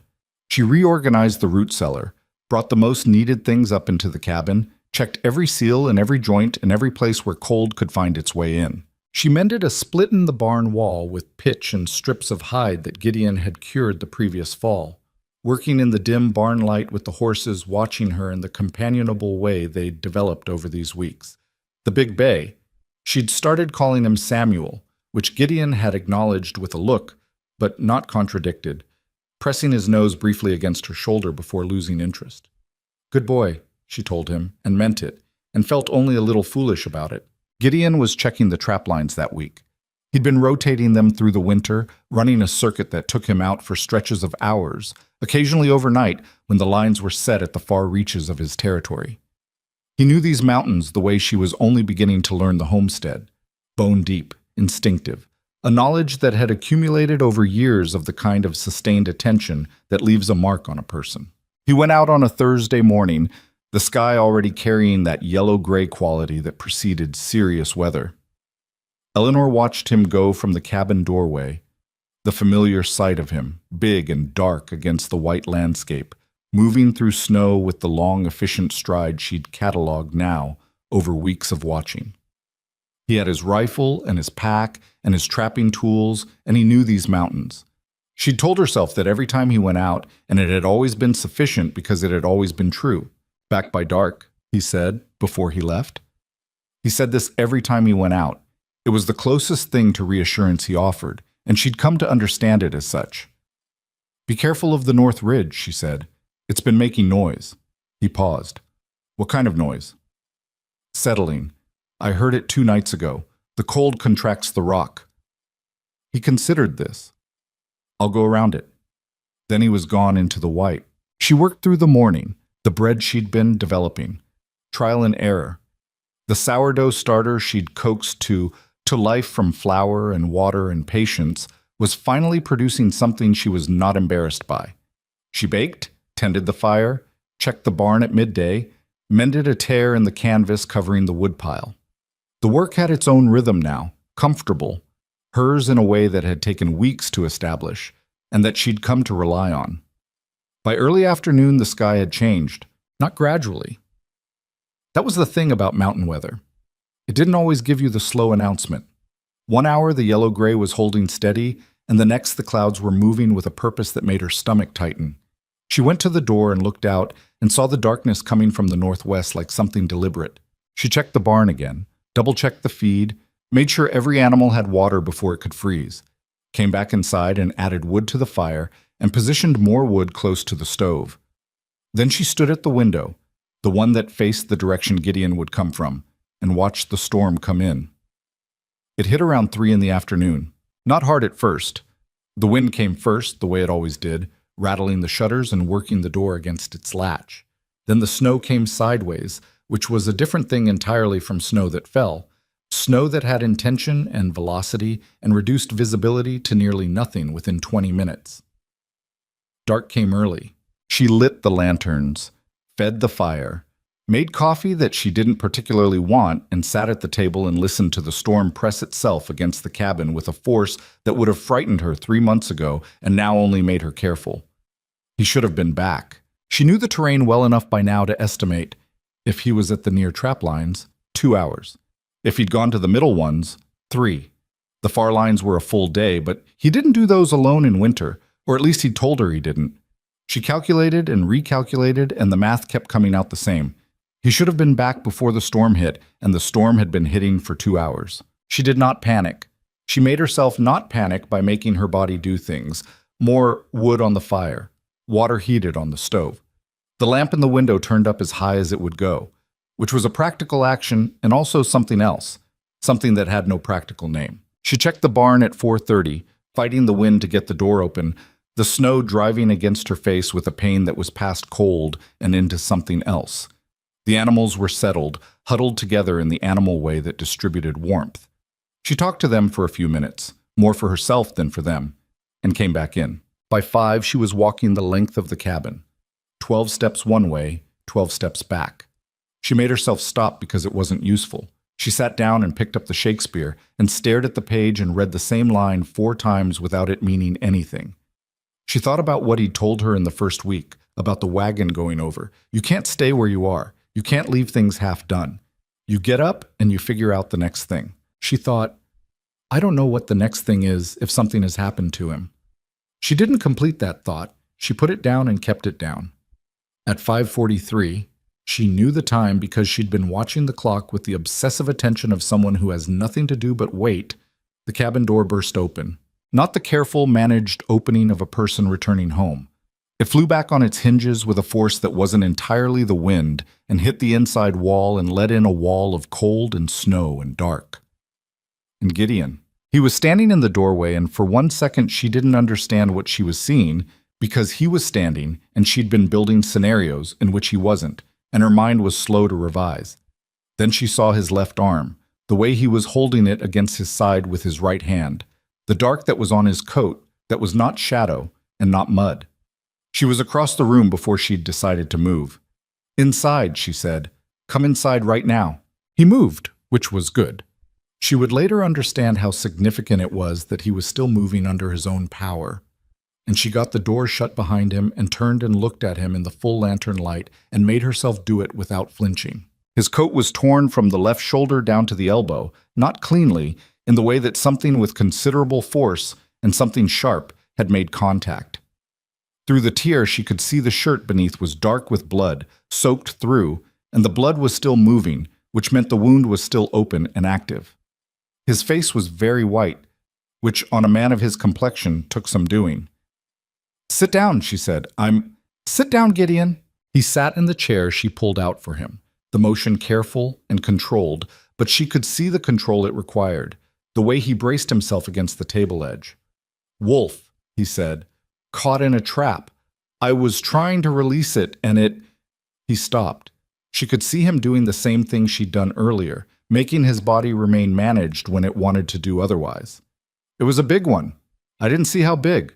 She was already working on the coat, the buttons, pulling it off his shoulder with care, but also with the speed the situation required. He winced once, sharply, when the torn section came away from the wound. The fabric had partially adhered where the blood had begun to dry at the edges, and she said nothing and kept working. The shirt beneath was a loss. She cut it with the knife she kept on the shelf. She'd started keeping it there after the second week, within reach of the table, a practical habit, cutting up the sleeve and across the shoulder so she could see what she was dealing with without moving him more than necessary. She looked at it. 3 lacerations across the shoulder and upper arm, one of them deep, the other 2 serious but less so. The deep one was the problem. It was still bleeding steadily, not pulsing, which meant he'd been lucky about the artery question, but steadily was bad enough over time and distance and cold. The edges of it were ragged in the way of a tearing injury rather than a cutting one. "How far were you?" she asked. She was moving to the shelf where she kept the medical supplies. She'd inventoried them in her first week and reorganized them in the second, and she knew exactly where everything was now, which was something she was fiercely grateful for at this moment. "An hour," he said. "Maybe more. I packed it with snow for the bleeding and kept moving." "Snow?" She said this with a flatness that expressed her opinion without requiring elaboration. "It was what I had." "I know." She brought the supplies to the table: clean cloth, the carbolic acid that was their best option for infection, the needle and thread that she'd put in the medical kit on her own initiative in the first month because the kit had been missing them, the bottle of whiskey from the back shelf that she'd known about and never touched. She set everything on the table in the order she would need it. She'd never done this before. She wanted to be clear with herself about that, to not perform a confidence she didn't have. She had cleaned and dressed wounds. Her own, her mother's, the ordinary injuries of a life that didn't include much help from others. She had not stitched a wound. She had watched a doctor do it once, on a ranch hand who'd come off a horse badly when she was perhaps 14 years old. She remembered the motion. She remembered what mattered. "This is going to be bad," she told him. Not an apology, a preparation. "I know," he said. His voice was steady, which cost him something. She could see it costing him. "Drink some of this first." She handed him the whiskey. He looked at it. "I don't drink." She looked at him. "Tonight you do." A pause. He took the bottle and drank, once, twice, 3 times, methodical, like everything he did, applying the required dose rather than seeking the relief of it. He handed it back. "More," she said. He looked at her. "Eleanor, you are going to sit still while I stitch that wound closed, Gideon, and you are going to need something to hold on to while I do it. Drink more." He drank more. She washed her hands, cleaned the wound as thoroughly as she could. The carbolic acid went on first, and he made a sound through his teeth that was the most expressive thing she'd heard from him in 2 months, a short, controlled sound that told her everything about how much it cost him to make even that much sound in front of another person. She kept moving. Clean cloth, pressure on the deep laceration until the bleeding slowed enough to work with. "Talk to me," she said, while she was threading the needle. Her hands were steady. She was grateful for her hands. "About what?" "Anything. Tell me about the wolf." A pause. He was looking at the far wall, which she understood was him choosing a point to fix on. "Gray wolf," he said. "Female. Big. Bigger than most I've seen in this range. She'd been in the trap a while, I could tell. Long enough to be—" He stopped. "Desperate," Eleanor said. "Yes." Another pause. "I was going to release her. I wasn't going to— She was going to live. That was the plan. I miscalculated the angle." She began the stitching. She'd been right. He went rigid against the table edge, and his hand gripped the wood with a force that was going to leave marks, but he didn't move. He made no sound at all, which she found almost harder to witness than if he'd cried out, the enormous controlled effort of it. "The wolf," she said. "Then what?" Then she was gone. His voice was tighter now, the effort of maintaining it audible. She ran north, toward the ridge line, a pause that was mostly him managing something internal. She'll be all right if she can find her pack. Wolves heal fast if they have the pack. She kept working. The deep laceration took 7 stitches. She wasn't entirely satisfied with the first 2. Too loose, she adjusted. And the others she got right. The work was precise and slow, and she gave it the full attention it required, blocking out everything that wasn't the needle and the wound and the knowledge she was working from. When she was done, she dressed it. Clean cloth, bound firmly without cutting off circulation, the same way she'd learned to wrap her own hands in those first weeks. She sat back and looked at what she'd done. It would hold. The stitching was uneven in places, not a doctor's work, but it was functional, and the wound was closed and the bleeding had stopped. She would watch for fever. She would change the dressing twice a day and watch the wound for the red lines that meant infection had set in, and hope to whatever was listening that it hadn't. Gideon looked down at the dressing, then at her. "That's good work," he said. "It'll do," she said. "No." His voice was different. Not soft exactly, but without the usual management of it, the edges slightly dissolved by pain and whiskey, and 2 hours of pushing through a blizzard with a wolf laceration, and enough blood loss to make a person reconsider their plans. "It's good work, Eleanor. I've had worse done by men who called themselves doctors." She looked at him. His face was still white, but the quality of it had changed. Not the white of blood loss in progress, but the white of exhaustion, the color that comes after the immediate crisis is past. His eyes, in the lantern light, were very direct. The usual self-containment was still there, but the walls of it were thinner. "You need to get warm," she said, "and you need to eat something." "I'm not hungry."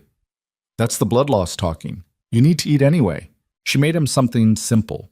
Bread and the remaining stew from earlier, heating it over the fire while he sat at the table, and she thought she could actually see him trying to decide whether to keep being stoic about everything or whether tonight was a night for different rules. He was a man who did not readily allow himself to be cared for. She understood that about him in the same way she understood the other things, through accumulated evidence, through pattern. She set the food in front of him and sat down across from him and ate her own portion because it would be easier for him to eat if she was eating rather than watching him do it. Outside, the storm was at full force now. The wind hitting the cabin in gusts that made the logs creak and the fire shift in the stove. The world beyond the walls was complete white chaos. In here it was warmth and lamplight and 2 people across a table and the ordinary sound of spoons on bowls.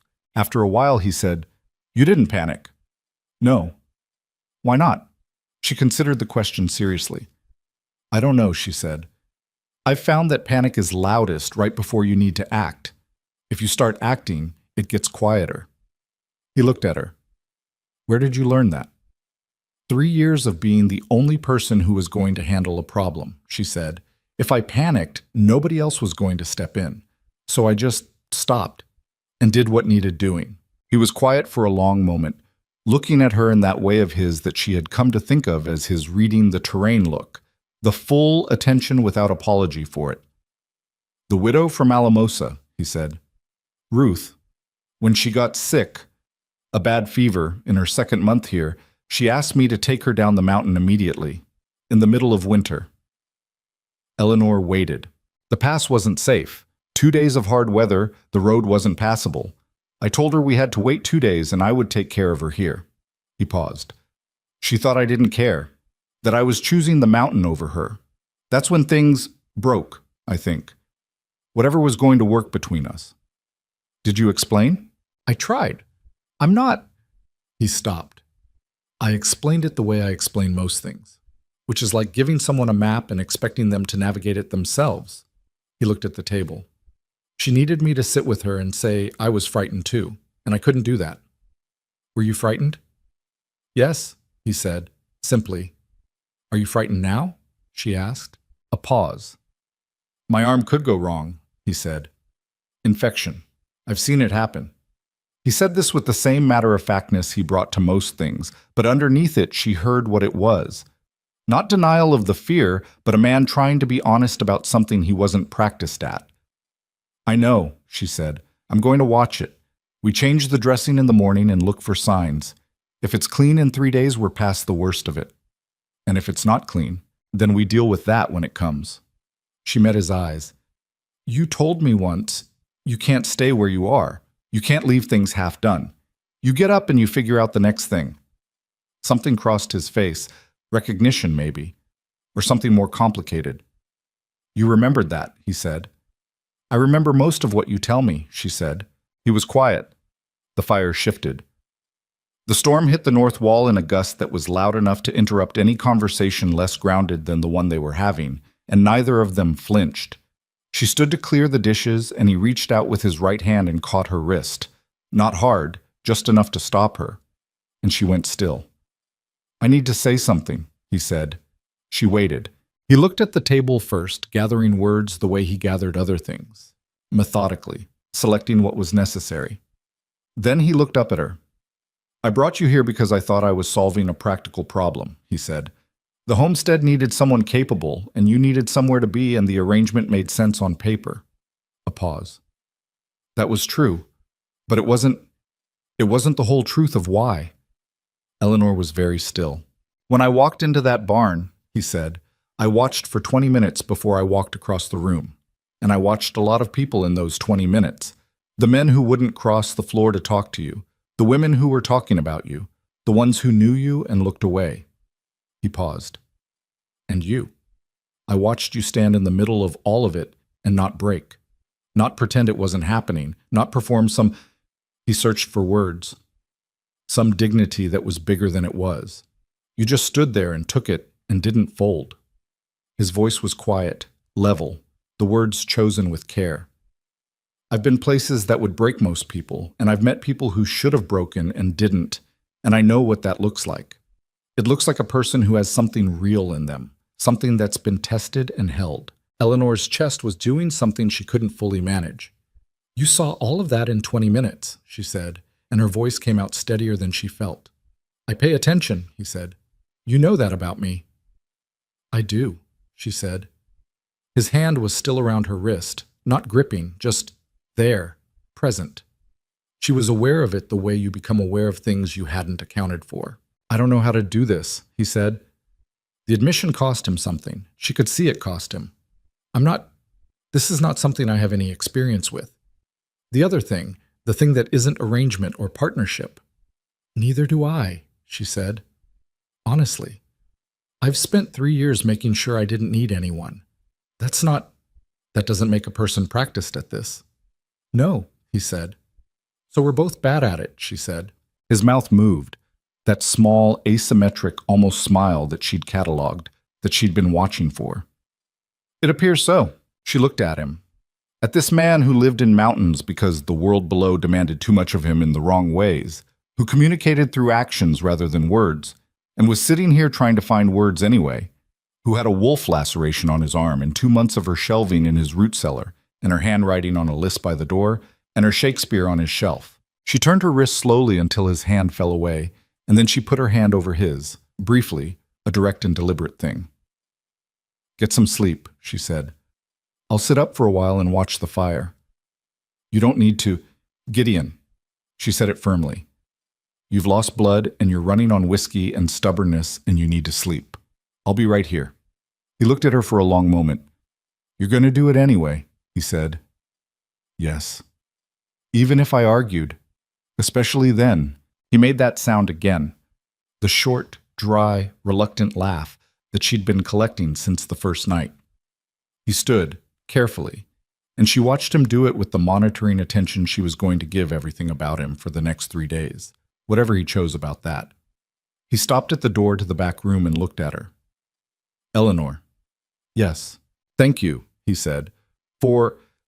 He seemed to consider whether he was going to say the full thing, and then he did, which she understood was not easy for him. For not being frightened, for being exactly who you are. She looked at him across the warm cabin, the storm working itself into the walls, the fire throwing its light. Go sleep, she said, and her voice only caught a little. He went. She sat down in the chair nearest the fire and pulled her mother's shawl around her shoulders and watched the flames and listened to the storm that was doing its worst outside and finding, as it had found every night since she arrived, that the walls held. Her hands, in the lamplight, were steady. She thought about what he'd said, exactly who you are. and tried to remember the last time anyone had said anything like that to her. She couldn't remember. Maybe her mother in the last years before the sickness. Maybe never in quite that way, in the way that meant the person had looked at you fully.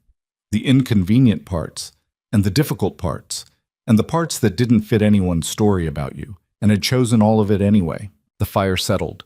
The storm pressed. She sat and kept watch. Outside, the mountain endured the way mountains do, without drama, without complaint, simply by being what it was, which was more than enough. The wound stayed clean. Eleanor checked it every morning for 6 days, with the same focused attention she'd brought to stitching it, unwrapping the dressing carefully, looking for the red lines that would mean infection had traveled, the heat and swelling that would mean something worse was happening underneath. Each morning, the wound looked a little less angry. Each morning, she rewrapped it without comment, and Gideon received this without comment, and they both moved through the day carrying the knowledge that they had come close to something serious and had come through it, and neither of them made a production of that fact. He was a bad patient. She'd expected that. He pushed his arm too early, trying to resume full work on the 3rd day, and she came into the barn and found him attempting to shift a feed sack that weighed more than was reasonable given the circumstances. And she took it out of his hands without asking and moved it herself and said, evenly, 3 more days, and walked out. He followed her back into the cabin and said, I'm not incapacitated. And she said, I know that, and in 3 days you can prove it. And he stood there for a moment with the expression of a man recalculating and then went and sat down. She considered that a victory of some significance. On the 7th morning, she unwrapped the dressing and looked at the wound and said, It's closing well. You're past it. He looked at the stitching, her stitching, uneven in places but holding, and then at her. You did that, he said. We both got through it, she said. He shook his head slightly. No, you did that. He said it the way he said most important things, quietly and without decoration. I want you to know I understand that. She held his gaze for a moment. All right, she said. I'll accept that. The storm had passed after 3 days, leaving the valley buried under more snow than she'd seen since arriving, the drifts against the north wall of the cabin chest high, the landscape rearranged into shapes she had to relearn. They dug out together on the 4th day, Gideon with his good arm doing more than she'd have preferred, Eleanor compensating by working until her shoulders burned, and restored order to the homestead by degrees. The animals were fine. The structures had held. The shelving in the root cellar was intact, every jar where she'd placed it. Small things. They added up to something that felt larger than their individual parts. February gave way to March. And March was not spring, not up here, but it was different from February. The light changed first, arriving earlier and staying longer, and the quality of it changed too, from the flat gray of deep winter to something with more angle to it, more intention. She started noticing it around the 3rd week of March, standing in the yard after the morning chores and feeling the sun on her face with actual warmth behind it. She stood there with her eyes closed for a moment, just that, just the sun on her face after months of cold. Gideon came out of the barn and stopped and watched her do it. She knew he was watching. She could feel it, had developed some sense of him in space that she hadn't consciously cultivated but that existed anyway. And she didn't open her eyes immediately. Just let the moment be what it was. March is lying, he said. It'll go cold again. I know, she said, and kept her face turned up. I'm enjoying the lie. She heard him make the sound, the short, dry, almost laugh, and then the creak of his boots on the snow as he came to stand beside her, and for a minute or two they both stood in the yard with the sun on them and said nothing. It was the most peaceful she'd felt since arriving. Maybe longer than that. Then things between them had shifted after the night of the storm. Not dramatically. Nothing between them was dramatic, which she had come to appreciate as one of his better qualities, but perceptibly. The walls that had always been present in him, not hostile walls, but functional ones, the kind a person builds when they've spent years learning that the interior is safer than the exterior, had developed a different quality. They were still there. They would probably always be there in some form, but there were doors in them now. He opened them selectively, briefly, and then closed them again, and she didn't push, didn't put her foot in the door to keep it open. She waited for the next time. He started talking more. Not a lot.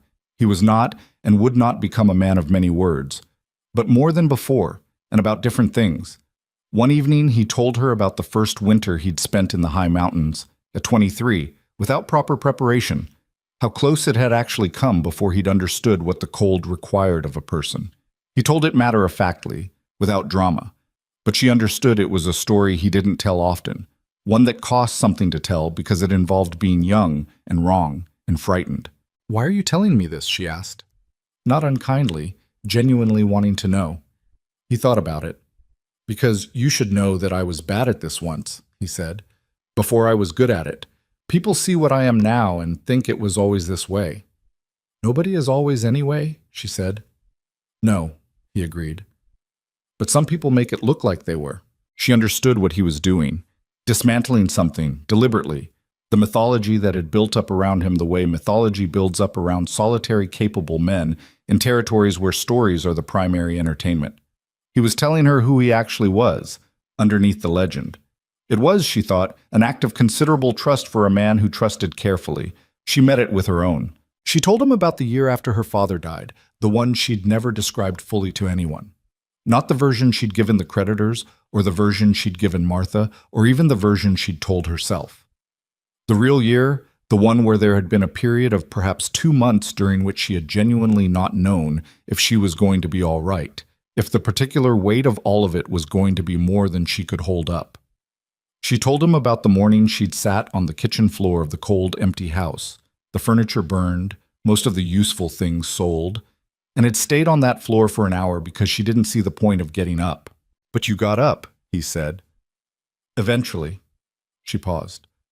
"I got up because I was hungry, which is not a very interesting reason." "It's the right reason," he said. "The body knows things before the mind does." She looked at him. "That's almost philosophical." "Don't tell anyone. It'll ruin my reputation." She laughed, a real one, unguarded, and it surprised her as much as it seemed to surprise him. He watched her laugh with an expression that she didn't try to catalog because some things are better received than analyzed. April came, and with it, the first real signs of the world below reasserting itself. The passes became navigable again by mid-month, the snow receding from the lower elevations if not from the peaks, and the route to town opened up for the first time since November. Gideon came in one morning and said, "I need to go to town. Supplies. I'll be 3 days." Eleanor looked up from the mending she was doing, his second-best shirt, a tear at the shoulder seam that she'd been putting off. "All right," she said, "you'll be fine here." "I know." He looked at her. "I mean it. You know everything you need to know." "Gideon," she set the shirt down. "I'll be fine. Go." He went the next morning, early, before full light, with the bigger bay and a pack horse, and Eleanor stood in the yard and watched him go the same way she'd watched him leave for the trap lines all winter. And the feeling was the same and also different. The same because she tracked him until he disappeared into the trees and didn't look away until he had. Different because now she knew what 3 days felt like without him, and she had a more specific sense of what it was she'd be waiting for. She worked. She worked in the way she'd been working all winter, efficiently and without stopping until the light was gone. But something about working alone felt different now than it had in November. Then it had been the work of establishing herself, proving to herself and obliquely to him that she could manage it. Now it was just the work, hers. She knew the rhythm of the homestead intimately by this point, every system and every quirk and every place where things needed watching. She moved through it with the ease of someone who has stopped thinking about each action and started simply doing. On the second day alone, she found the letter.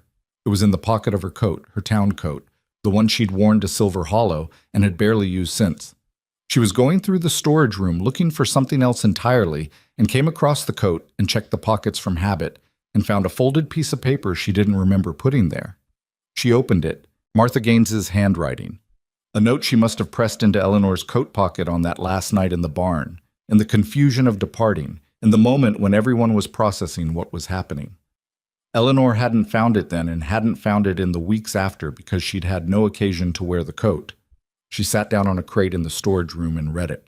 "Eleanor, I am sorry I said the things I said. I am sorry for all of it, for talking you into going and then not saying a word when I should have said something. I should have said a great deal. You have always been the best of us, and I have not always acted like I knew that. I hope the mountain is kind to you.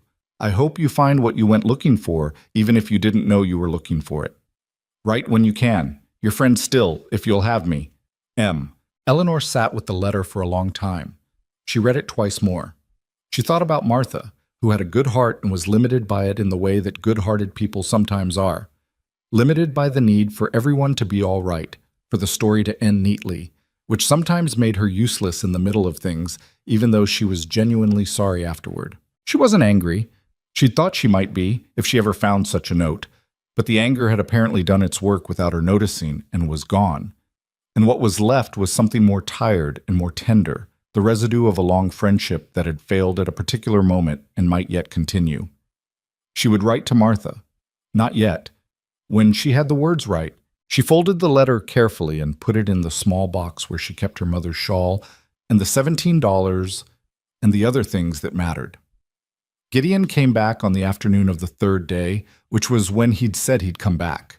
She was in the yard splitting wood. She'd gotten genuinely good at it by now, the motion efficient, the rhythm established.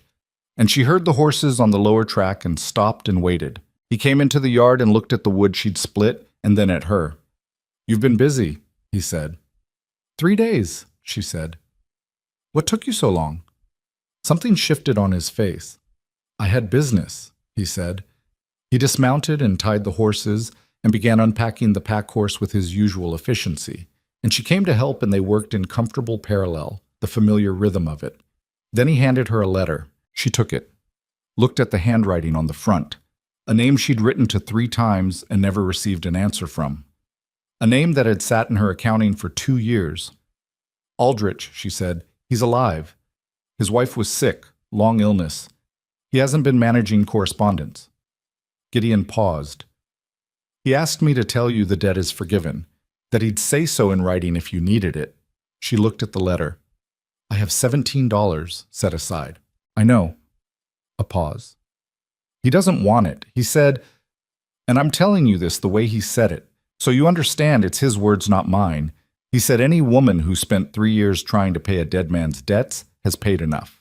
Eleanor stood in the April sunlight with the letter in her hands and felt something she didn't have a precise name for. Not relief exactly, because she'd learned to live with the weight of it and had stopped expecting it to lift. Something more like the absence of a sound you've been hearing so long you stopped knowing it was there, and then it stops, and the quiet is startling. "Are you all right?" Gideon asked. "Yes," she said. "I just need a moment." He gave her one. That was something she'd learned about him. He gave people the moments they needed without filling them, without asking questions that would require her to manage his response to her response. She took the moment, breathed in the April air, which was still cold but carrying something underneath the cold now, a suggestion of what was coming.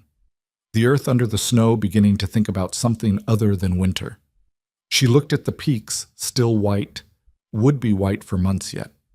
She looked at the homestead, the cabin, the barn, the smokehouse, the root cellar with her shelving, the ash lines on the path that were almost worn away now and would need refreshing. She looked at all of it and understood that at some point, without announcement, it had become hers. Not in any legal sense, that was a different and separate question, but in the way that a place becomes yours when you've put your work into it, when you've learned its rhythms and compensated for its deficiencies and survived it through its worst season. "I need to tell you something," she said. Gideon stopped unpacking and looked at her. "I came here because I had nowhere else," she said. "I want you to know I'm aware of that. I didn't come here because I was brave or because I saw some clear path to a better life. I came because the alternative was more of the same, and more of the same was going to make me into something I didn't want to become." She paused. "I'm telling you that because you said you wanted honesty, and I've been mostly honest, but I haven't said that particular thing." He was quiet for a moment. "Why are you saying it now?" "Because it matters," she said, "what we build from. And I don't want there to be something underneath all of this that neither of us is saying." He looked at her steadily. "Is there anything else underneath that you're not saying?" She thought about it. "No," she said.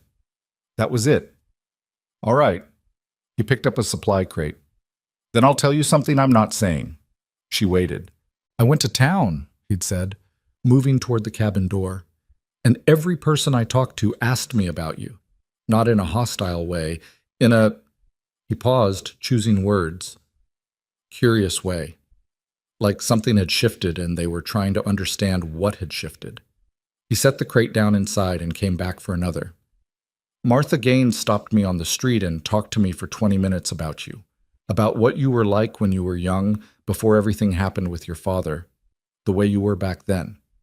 He said this without looking at her, occupying himself with the packing. The way she described you matched what I've been living with all winter. I thought you should know that someone down there remembers who you are outside of what happened to you. Eleanor's throat did something complicated. Martha always knew, she said. She wasn't always brave about it. No, he said. Most people aren't brave about the things they know. He straightened and looked at her. I have something else. He went to his saddlebag and came back with a small package wrapped in cloth. He held it out. She unwrapped it. A pair of proper needles for leatherwork, the kind she'd mentioned needing months ago, that she'd been compensating without. And beneath them, a book. New, spine uncracked, the cover a deep green. She turned it over.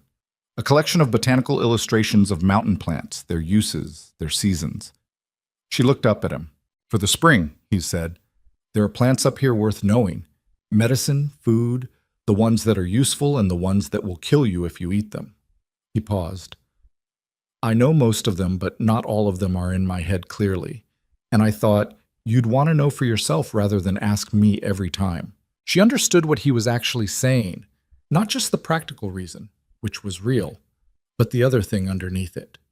He had gone to town and he had thought of her specifically, had thought about what she would want and what would be useful to her, and had made a choice that was not about supplies or practicality, but about something else, something they were both still finding words for. Thank you, she said. And then, because she was done with the kind of restraint that came from protection rather than choice, you know what this is, don't you? Between us. He was very still. I know what it's becoming, he said carefully. Is that all right with you?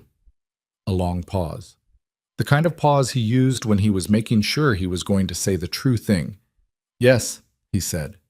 It is. Another pause. Is it all right with you? Yes, she said. They stood in the April yard with spring threatening underneath the cold and looked at each other, two people who had come to this from the most impractical directions imaginable and had found, through accumulated winter and work and the ordinary intimacy of daily survival, something that was not an arrangement anymore and had not been one for quite some time. He reached out and touched her face once, briefly, his scarred hand against her cheek, the gesture of someone who doesn't do this easily and is doing it anyway, and then dropped his hand and went back to unloading the horses, and she went to help him, and that was that. It was not a fairy tale moment. The horses needed seeing to, and the supplies needed putting away, and there was wood to split before dark. They worked side by side the way they'd been working all winter, and she thought, this is what it looks like, actually. This is what it actually looks like. Not sweeping and grand, just two people choosing each other in the space between one task and the next, in the ordinary time that most love actually lives in, far from the peaks of drama, in the flat, useful day-to-day of a life built together. Spring came fully in May. The snow pulled back from the lower slopes, and the valley floor began to show the gray-green of things waking up. And Eleanor went out with her new book and began to learn the plants the way she'd learned everything else up here, carefully, on her own terms, making notes in the margins. She wrote to Martha Gaines in May, a long letter, the kind she'd been composing in her head since October, honest about the winter, honest about what she'd found and what she'd let go. She didn't perform contentment. She described it plainly. The cold, the work, the fear during the storm, the strange education of being somewhere that didn't know or care about her father's name. She described Gideon in the careful way you describe someone who now occupies the interior of your life, without overselling him, without sanding down the difficult parts. He is not easy, she wrote. Neither am I. That turns out to be fine. Martha wrote back in June, and the letter was 3 pages and mostly apology, some of it genuine and some of it the performance of apology, and Eleanor read all of it with the patience she'd developed for things that weren't quite right but were offered sincerely, and she wrote back again, and they continued, which was what friendship was. The continuation, through imperfection, by choice. In July, a trader came through the valley, one of the few people who came this high, a weathered man named Peterson who made a circuit through the territory twice a year and who had, over years, become something like a connection to the lower world for Gideon. He spent one night at the homestead and left in the morning with the news that always traveled with him, the currency of distant events translated into the language of this particular altitude. On his way out, he stopped and looked at the homestead with the eyes of someone who had seen it before and was seeing it differently. "It's changed," he said to Gideon, but loudly enough that Eleanor nearby could hear. "Some," Gideon said. Peterson looked at Eleanor, who was doing something practical with a fence post. "You built those shelves in the root cellar?" he asked her. "Yes." "And the barn wall?" "The eastern section, yes." He nodded slowly, the nod of someone updating their records. "I'll tell people in town," he said. She looked at him. "Tell them what?" He seemed to consider this. "That the Wolf place is prospering," he said, "and that it's got 2 people running it now." He said this simply, without agenda, and went on his way. Eleanor watched him go and thought about Silver Hollow, about the barn, about Agnes Porter's careful suggestion that she leave. She thought about what it must look like from down there. The woman nobody had wanted, living on the most productive homestead in the high territory, beside a man who had walked past every admired woman in a room to stand in front of her. She thought about what the town would do with that story, which was probably what towns always do. Reshape it, make it fit, turn it into the version that confirms what they already believe. She found she didn't particularly care what version they made, because she knew the actual version, which was not the one where she'd been saved by a man who'd seen her worth. The actual version was the one where 2 people who had both built walls against the world had, through the slow accumulation of winter and work and honesty, found that it was possible to build something else. Not instead of the walls, exactly, but alongside them. There's a particular kind of strength that doesn't announce itself. It's not the strength of people who have never been tested or never been hurt.